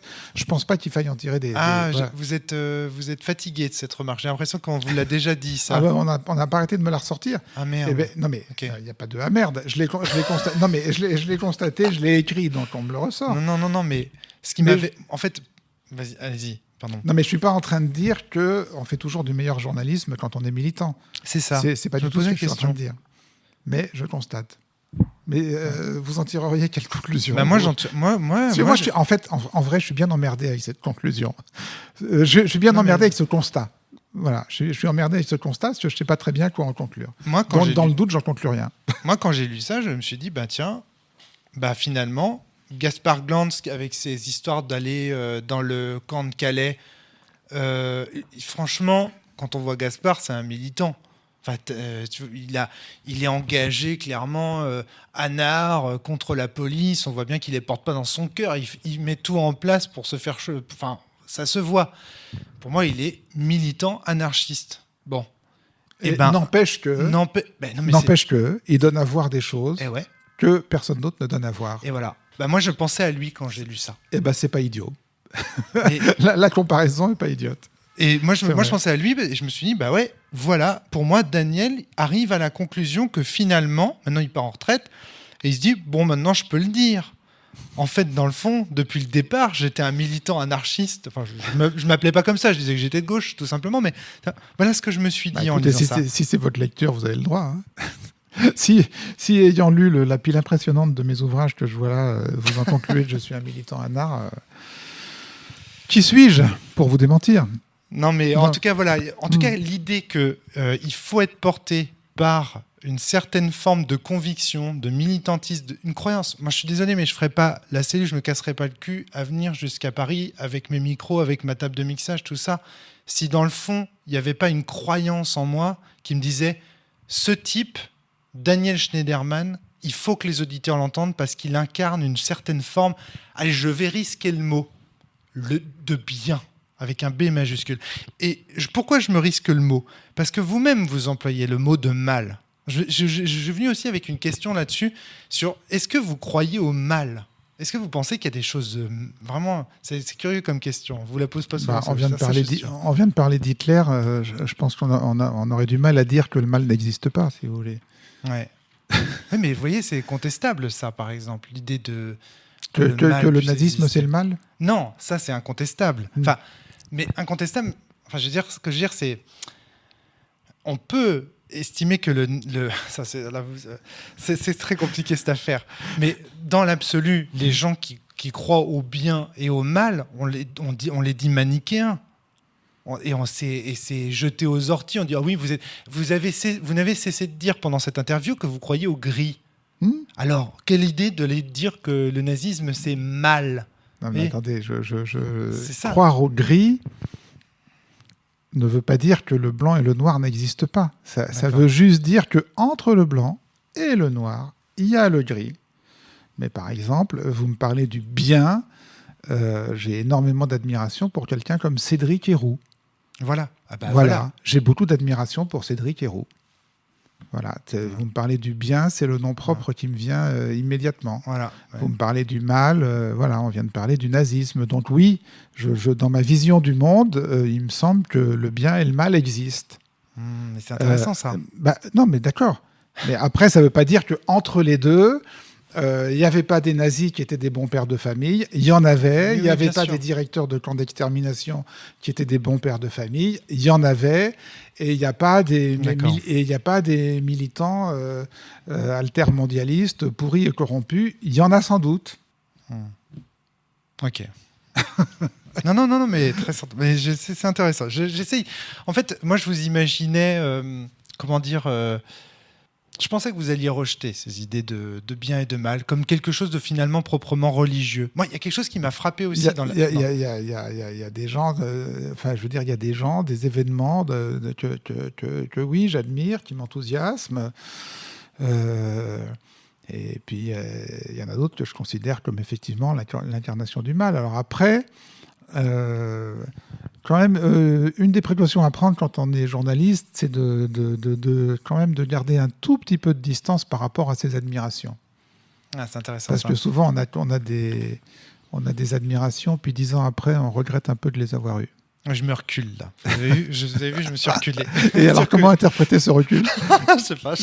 Il m'a dit de méfier de mes admirations. Je prends du recul. D'accord. Méfiez-vous de moi. D'accord, très bien. Pour y être déçu dans 10 ans. Je me méfierais. Non, j'en doute. Bon, après, j'avais beaucoup d'admiration pour Emmanuel Todd et je me suis un petit peu mis en recul depuis. Et voilà. Oui, mais ça n'empêche que je reste admiratif du bonhomme quand même. Mais bien sûr, et de ce qu'il a pu dire à un certain moment. Et puis, il y a des gens qui, 90% de ce qu'ils disent est quand même admirable et il y a 10% de déchets.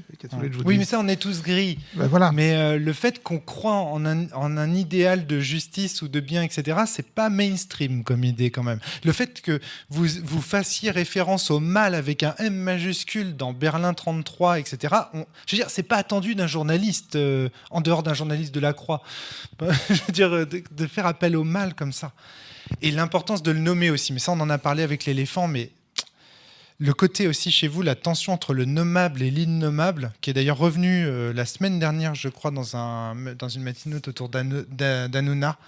Ça, c'est intéressant, le fait de quand quelque chose ne peut pas être nommé, alors il ne peut pas faire l'objet d'une analyse, d'une étude, etc. Et pour vous, il est nécessairement... en tout cas, il y a une idée que il faut vraiment se méfier de ça, quoi. Quand on ne peut pas nommer, c'est que ça ne vous fait pas réagir. Non, mais je me souviens plus de ce que j'ai dit exactement sur Hanouna. Mais en effet, Hanouna et les émissions d'Hanouna, alors j'ai pas envie de dire c'est une incarnation du mal, mais on sent bien qu'on est en présence, de quelque chose de toxique. De toxique pour la réflexion collective, de toxique pour pour la paix sociale, etc. Et en même temps, on a du mal à dire pourquoi. On a du mal à dire pourquoi, parce que ça se présente comme des émissions qui vont traiter des questions qui ne sont pas traitées ailleurs, c'est vrai. Qui vont ouvrir le plateau à des invités qu'on ne voit pas ailleurs, c'est vrai. Qui vont essayer de construire du contradictoire, c'est vrai. Tout ça devrait être des qualités. Et pourtant, j'ai l'intuition qu'on est devant quelque chose de toxique qui se situe dans un grand continuum toxique flou, au contour flou, mais dans lequel on peut mettre Bolloré, Zemmour, Marine Le Pen, les antivax, enfin certains antivax, pas tous les antivax, mais un certain nombre d'antivax complotistes, etc. Une espèce de continuum comme ça de toxicité. Je pense que c'est ce que je voulais dire dans cette chronique. Même si je ne l'ai pas dit aussi bien que là, avec un peu de réflexion, où on sent qu'il y a un truc pas clean qui est en train d'advenir. Voilà. Et dans cette espèce de continuum toxique qui me saute aux yeux en ce moment, on pourrait mettre aussi la prise de contrôle de Twitter par Elon Musk, qui me paraît quelque chose d'éminemment toxique. Surtout pour nous, c'est le réseau social préféré. Bah oui, surtout pour les tweetos addicts que nous sommes, que je suis.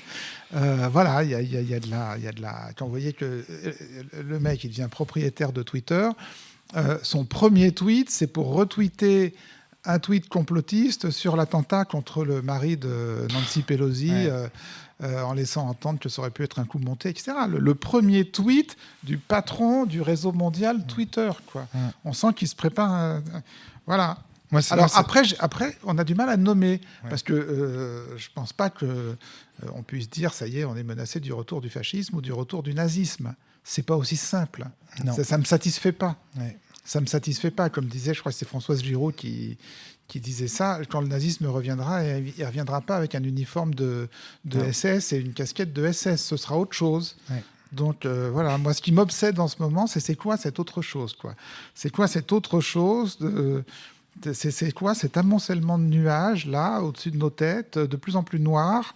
Quel nom ça prend, quelle limite ça a, c'est gazeux, c'est compliqué. Voilà, moi, mon obsession du moment, c'est ça. Et vous en parlez souvent de ça, de la peur de rater l'événement. C'est la même chose. Vous êtes journaliste, je veux dire, le plus grand fail pour un journaliste, c'est de rater un événement. Le plus grand fail pour les correspondants occidentaux à Berlin dans les années 30, c'est de ne pas avoir nommé le nazisme. Je commence à vous comprendre il est temps. Mieux. Non, mais ça y est. Non, mais c'est par rapport à ce débat de l'événement. Qu'est-ce que vous n'aviez pas compris mais c'est que pour vous, l'événement, c'est quelque chose d'important, en fait. Oui, ça y est, je comprends mieux la discussion qu'on a eue précédemment. Okay. N'importe quel journaliste, si vous voulez, a envie d'assister à des grands événements. Moi, j'aurais rêvé d'être reporter le 14 juillet 89. Ah oui, d'accord. Sur la place de la Bastille. Oui. Enfin, je veux dire, à la base, je suis reporter quand même. Hein. C'est quoi un reporter ? C'est quoi ? Et d'ailleurs, pourquoi il y a des grands reporters ? Il y a des petits reporters ? Non, c'est des histoires de salaire. Au Monde, à un moment, j'étais nommé grand reporter parce qu'il fallait m'augmenter. J'étais là depuis 5 ans. J'avais pas eu d'augmentation. Oui, mais si vous voulez, à J+1, j'ai continué à faire le boulot que je faisais à J-1. Hein. Donc, d'accord. Donc, il n'y a pas de petits reporters et de grands reporters. En fait, les grands reporters, c'est les gens qui ont des plus grands portefeuilles, c'est ça ? C'est des gens qui ont plus d'ancienneté, donc il faut d'une manière ou d'une autre faire monter en grade. Et donc, le reporter, cherche... mais le bon sujet, il est au coin de la rue, autant que en Syrie. Donc, vous vous en foutez de rater l'événement, puisque l'événement, il a lieu au coin de la rue. Vous le ratez jamais, vous ne pouvez pas le rater. Vous le construisez vous-même. C'est vrai. Alors, pourquoi vous avez peur de rater l'événement ? Parce que tout le monde a ses contradictions, monsieur. Mais oui, mais justement, mon objectif, c'est de vous les révéler. Tout le monde a ses contradictions. Et autant, c'est vrai, c'est mon kiff de raconter des trucs qui se passent au coin de la rue et d'intéresser les lecteurs à ce qui se passe au coin de la rue, autant je suis badaud. Et effectivement, quand il se passe quelque chose d'important, j'ai envie d'être au premier rang, si vous voulez. Quand j'étais reporter au Monde, quand j'étais envoyé sur, entre guillemets, des gros coups, la Nouvelle-Calédonie, une grande grève, n'importe quoi, c'est vrai que j'étais plus souvent avec les photographes, et j'étais plus pote avec les photographes qu'avec mes collègues de la presse écrite qui étaient en général 100 mètres en arrière. Moi, j'avais envie d'être là où étaient les photographes. J'avais envie de voir. De voir l'événement, de Ouais. voir les choses. Ouais. Ok, c'est intéressant. J'ai plein de questions à vous poser. J'ai pas abordé la moitié, mais bon. Mais peut-être la nuit tombe là et Ouais. que en fait tout le monde en a marre là. Non, pas moi. Ça fait une belle confiance. Je vous rappelle que vous m'avez dit qu'être journaliste, c'était partager ses intérêts. Moi, j'en ai pas marre, donc j'estime que mes auditeurs non plus. Bien répondu. Oui. Donc c'est comme ça. Non, mais je vais vraiment vous lâcher, mais j'ai moult questions à vous poser, mais il faudrait presque faire des émissions dédiées sur. Mais je voulais vous parler de la censure. Ouais. Donc, tout votre travail, ou une grande partie de votre travail, explique des mécaniques de censure. Comment on finit par se taire ? Alors là, vous venez de décrire un élément. Vous venez de dire, parce qu'on ne peut pas nommer. Donc, on ne le dit pas. Parce que si on le dit, on va prendre le barbelé. C'est le cas de nombreux des reporters qui se trouvaient en Allemagne avant les événements de la Shoah, qui ne peuvent pas parler parce qu'ils savent que s'ils parlent, ils ne seront plus en Allemagne. Or, ces gens sont des locuteurs de l'allemand, donc leur plus-value au journal, c'est de savoir parler l'allemand, donc ils ont intérêt à rester là et pas être virés, etc. On se tait, etc. Parallèlement à ça, parfois, je trouve que vous dites « ouais, mais tout n'est quand même pas bon à dire », quoi. Et notamment, par exemple, je vous comprends, les propos antisémites, par exemple, où là, vous êtes vachement sévère. Dans les bouquins, on sent que vous auriez voulu que le gouvernement de l'époque prenne quand même des mesures pour faire interdire les journaux qui avaient des propos antisémites, etc. Est-ce qu'il y a Dans l'autre livre, dans La guerre avant la guerre. Dans La guerre avant la guerre. Ouais, pardon, excusez-moi. Non, c'est vrai. non, j'ai changé de livre entre-temps. d'accord. Oui. Non, enfin, je n'ai pas changé de livre, mais je mets les deux livres en regard et en discussion. Oui. Et oui, ça vous a... Alors, je sens que vu que vous avez repris, ça vous a été reproché aussi, ça, non ? Non. Non, ok. Personne ne vous avait interrogé là-dessus ? Si vous voulez, Est-ce qu'il n'y a pas chez vous quelque chose à géométrie variable ? C'est-à-dire que là, il faut jamais se censurer, mais quand même, quand on parle des Juifs, faut quand même pas tout raconter, dire tout et n'importe quoi. je pense pas avoir jamais écrit la phrase « il faut jamais censurer ». Je pense pas que j'ai jamais écrit ça. Non, mais tout votre travail. Je pense que d'abord, là, on est dans quand même des propositions très très générales. On peut plus rien dire. On a le droit de tout dire. Qui est on ? Est-ce qu'on parle des gens dans la rue ? Est-ce qu'on parle d'un média possédé par un milliardaire ? Est-ce qu'on parle d'une chaîne de télévision monopolistique, si vous voulez ? Je pense que les médias puissants ont des devoirs qui sont liés à la liberté de la presse, d'ailleurs qui sont en France encadrés par des lois, la loi de 81, particulièrement tolérante d'ailleurs, et particulièrement permissive et heureusement. Mais que, par exemple, en France, si vous diffamez ou si vous injuriez, et si un tribunal reconnaît que vous avez diffamé ou injurié, vous êtes puni. C'est pas mal. C'est pas mal que quand on dit Monsieur Machin est un corrupteur et qu'on n'a pas les preuves, on soit puni, que le journal soit puni. Je veux dire, c'est bien. C'est bien qu'on ne puisse pas injurier ou diffamer. C'est bien qu'on puisse pas. C'est bien qu'un média ne puisse pas inciter à la haine raciale. Oui, c'est bien. Ce qui n'est pas de la censure d'ailleurs, puisque c'est a posteriori. Dans le cas, par exemple, des condamnations de Zemmour, puisqu'on va peut-être en arriver là, non, mais il ne s'agit pas de censure. Il n'a pas été censuré. Il a dit ce qu'il voulait. Simplement, après, est tombée une sanction légale parce qu'on a considéré qu'il avait commis un délit. C'est très différent de la censure. La censure, ça veut dire que vous n'avez pas le droit de dire ce que vous voudriez dire. C'est pas la même chose. Mais que la loi fixe des limites à l'expression publique des médias et à la liberté de la presse, ça ne me choque pas, et je ne pense pas avoir jamais dit que ça me choquait. Hein. Non, mais par contre, vous faites quand même tout un travail d'émancipation de la parole. Vous donnez la parole à ceux qui n'ont pas la parole d'habitude dans les médias. Donc ça, c'est quand même un désir de ne pas silencer, je ne sais pas comment dire, invisibiliser. Il y a cette obsession... Mais en quoi est-ce contradictoire ? je veux dire, je donne la parole. Non, c'est pas- Je donne la parole. Enfin, Arrêt sur Image a plusieurs fois invité des gens sur son plateau qui n'étaient pas invités ailleurs. Oui, ça nous est arrivé très souvent. Alors après, notre boulot de journaliste, une fois qu'on les invite, c'est de faire gaffe à ce qu'ils disent pas n'importe quoi sur le plateau et que notamment, par exemple, quand ils procèdent à des affirmations non sourcées, Oui, ça, je comprends. c'est de leur demander, mais monsieur, d'où tenez-vous vos sources ? Monsieur ou madame, d'où tenez-vous vos sources ? Moi, ce qui m'a beaucoup... Je pense pas du tout que... prenons le cas Zemmour. Je pense que les télés, Ruquier notamment, mais pas seulement Ruquier, portent une grosse responsabilité dans la construction du personnage Zemmour.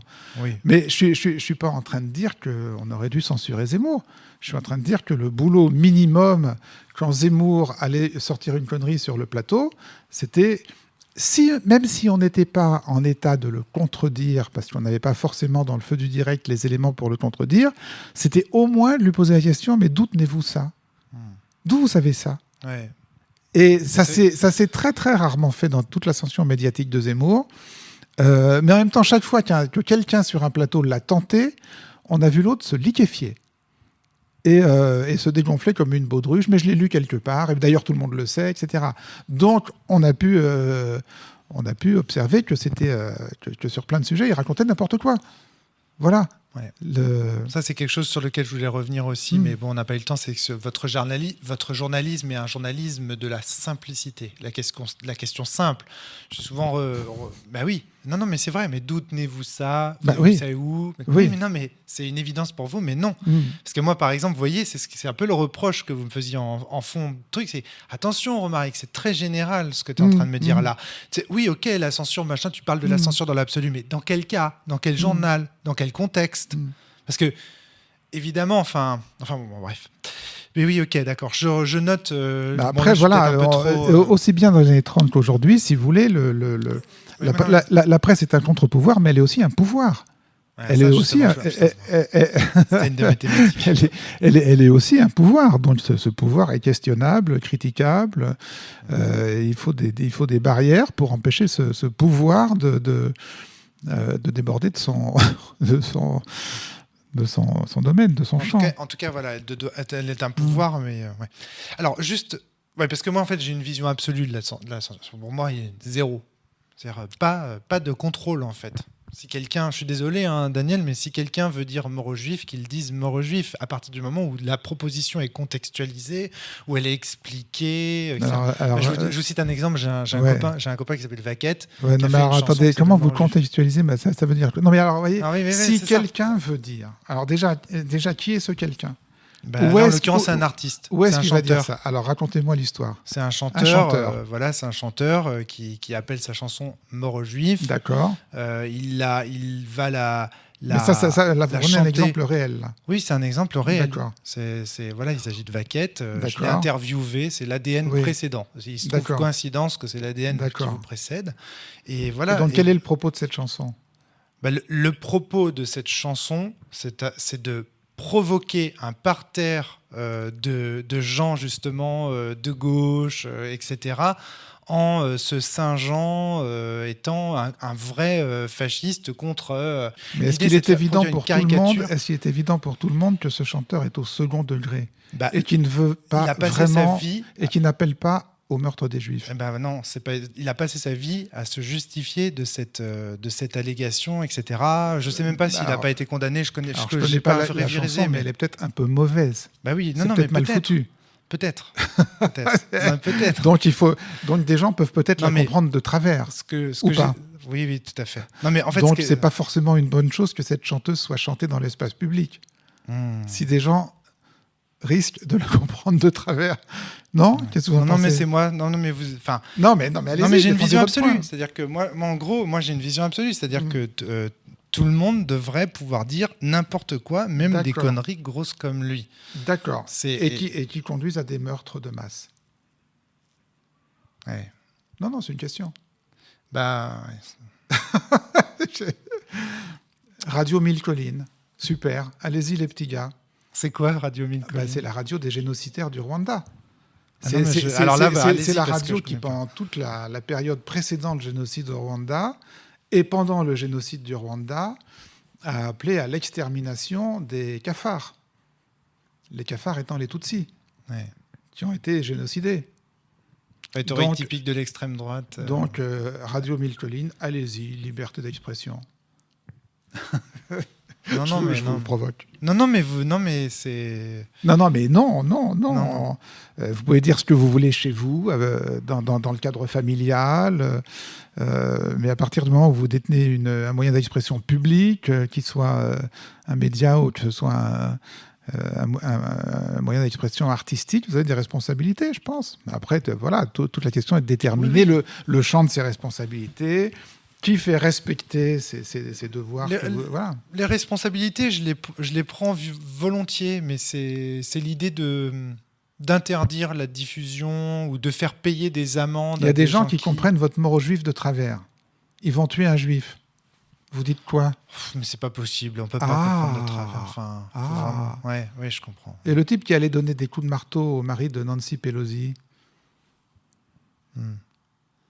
Ouais, mais est-ce que... là, j'en reviens le type qui allait donner des coups de marteau au mari de Nancy Pelosi et dont l'enquête est en train d'établir qu'en fait, il était consommateur régulier des médias de l'alt-right américaine, qui lui expliquait du matin au soir que Biden avait volé l'élection et que Pelosi était une ignoble menteuse. En fait, je suis d'accord avec vous que là, on entre vraiment dans le cas par cas. Parce que, en fait, le problème, c'est que moi, je viens aussi d'un média qui a souffert de ça. Nous, on nous a dit, par exemple, pendant des années, le jeu de rôle, c'est dangereux en soi. Les auteurs de jeux de rôle, c'est des satanistes. C'est des gens qui vont tuer qui vont aller... alors que c'était totalement faux. C'était parce que ça a été repris. Par exemple, vous n'avez jamais tué personne, vous ? Ah bah non. Je pas... je plaisante. Fact-checking en direct. Ouais. Non, mais pas du tout. Ça va, je suis rassuré. On peut continuer cette émission. Non, mais vous voyez, ça m'ennuie cette affaire. En même temps, on parle. Vous voyez qu'on ne parle pas de la même chose. On parle pas de la même chose. Moi, je vous parle d'expression publique, de journalisme, et vous venez du jeu de rôle, Non, mais vous êtes effectivement. J'entends bien que cette opinion un peu générale que vous que vous professez, elle est due à votre parcours et à l'univers qui est le vôtre. Mon premier, parce qu'en fait, une des raisons pour lesquelles je fais du jeu de rôle, c'est parce que moi, je voulais faire un jeu de rôle dangereux. Parce que moi, on m'avait dit que le jeu de rôle, c'était dangereux, que les gens ils devenaient fous, etc. Je me dis, ça, c'est un média intéressant. Si ça touche au cœur comme ça les gens, c'est ça qu'il faut faire. Parce que moi, ce que je voulais, c'était transmettre de l'émotion, faire vibrer les gens, bouleverser les gens. Et bouleverser les gens, c'est les toucher. Les toucher, c'est évidemment, il y a un côté un peu dangereux. Donc du coup, mon premier scénario que j'avais écrit, c'était un scénario sur un poète dont les poèmes faisaient que les gens finissaient par se suicider. C'était mon premier scénario. Et là, par exemple, si on se fie à la discussion qu'on a, il faudrait accuser le poète du meurtre. C'est compliqué. Alors après, si vous voulez, je connais mal le secteur du jeu de rôle, mais ça me paraît clair que l'univers du jeu n'a pas forcément les mêmes règles que l'univers de l'information. Bon. Ok, mais en tout cas, j'entends que votre réponse sur la censure, c'est de dire qu'il faut regarder au cas par cas les intentions des propositions, la compréhension qui est faite des propositions, où elles sont proférées, dans quel contexte, etc. Ce que les anarchistes ne nient pas non plus, parce que dans leur volonté vraiment d'émanciper toute forme d'expression, il y a aussi l'idée que quand même, si la personne tient un flingue et qu'on lui dit mort aux juifs, etc., du coup, c'est pas une expression libre, et là, du coup, ça devient vraiment un acte de le dire, sous-entendu, tue cette personne, et là, du coup, ça devient... Formidable. Voilà. Ces anarchistes sont des personnes sensées. mais voilà. Écoutez, vous allez Daniel... dire... Oui, allez-y. Ouais. Non, c'est fini. Oui, allez-y. C'est juste que je vois plus mes notes, alors... Voilà. Écoutez, comme ça fait une limite physique à cet entretien. Non, mais si vous voyez plus vos notes, faut préciser pour vos auditeurs, parce que le soir est en train de tomber là. Voilà, c'est ça. Donc, et qu'on est passé à l'heure d'hiver. Et voilà. Et donc ça veut dire que c'est fini. Et c'est dommage parce que j'aurais eu plein d'autres questions à vous poser, mais bon. Une autre fois. Une autre fois. On va laisser le public digérer cette conversation. Ça marche. Merci beaucoup, Daniel. Même si à travers la description des différentes thématiques qu'on a pu aborder, j'espère qu'on verra un peu mieux ce que c'est que le rôle du journaliste. Même si moi j'ai tendance à penser que vous êtes plus anthropologue des journalistes que journaliste. Ça, c'est vraiment. Ça, pour moi, c'est fondamental. Bah écoutez, merci à vous. Ouais, merci. C'était super intéressant. Merci beaucoup, Daniel. À très bientôt, tout le monde. Portez-vous bien et surtout, jouez bien. À bientôt.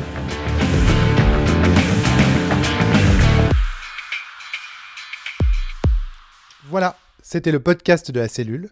S'il vous a plu, n'hésitez pas à le partager sur les réseaux sociaux, à vous abonner. À très bientôt.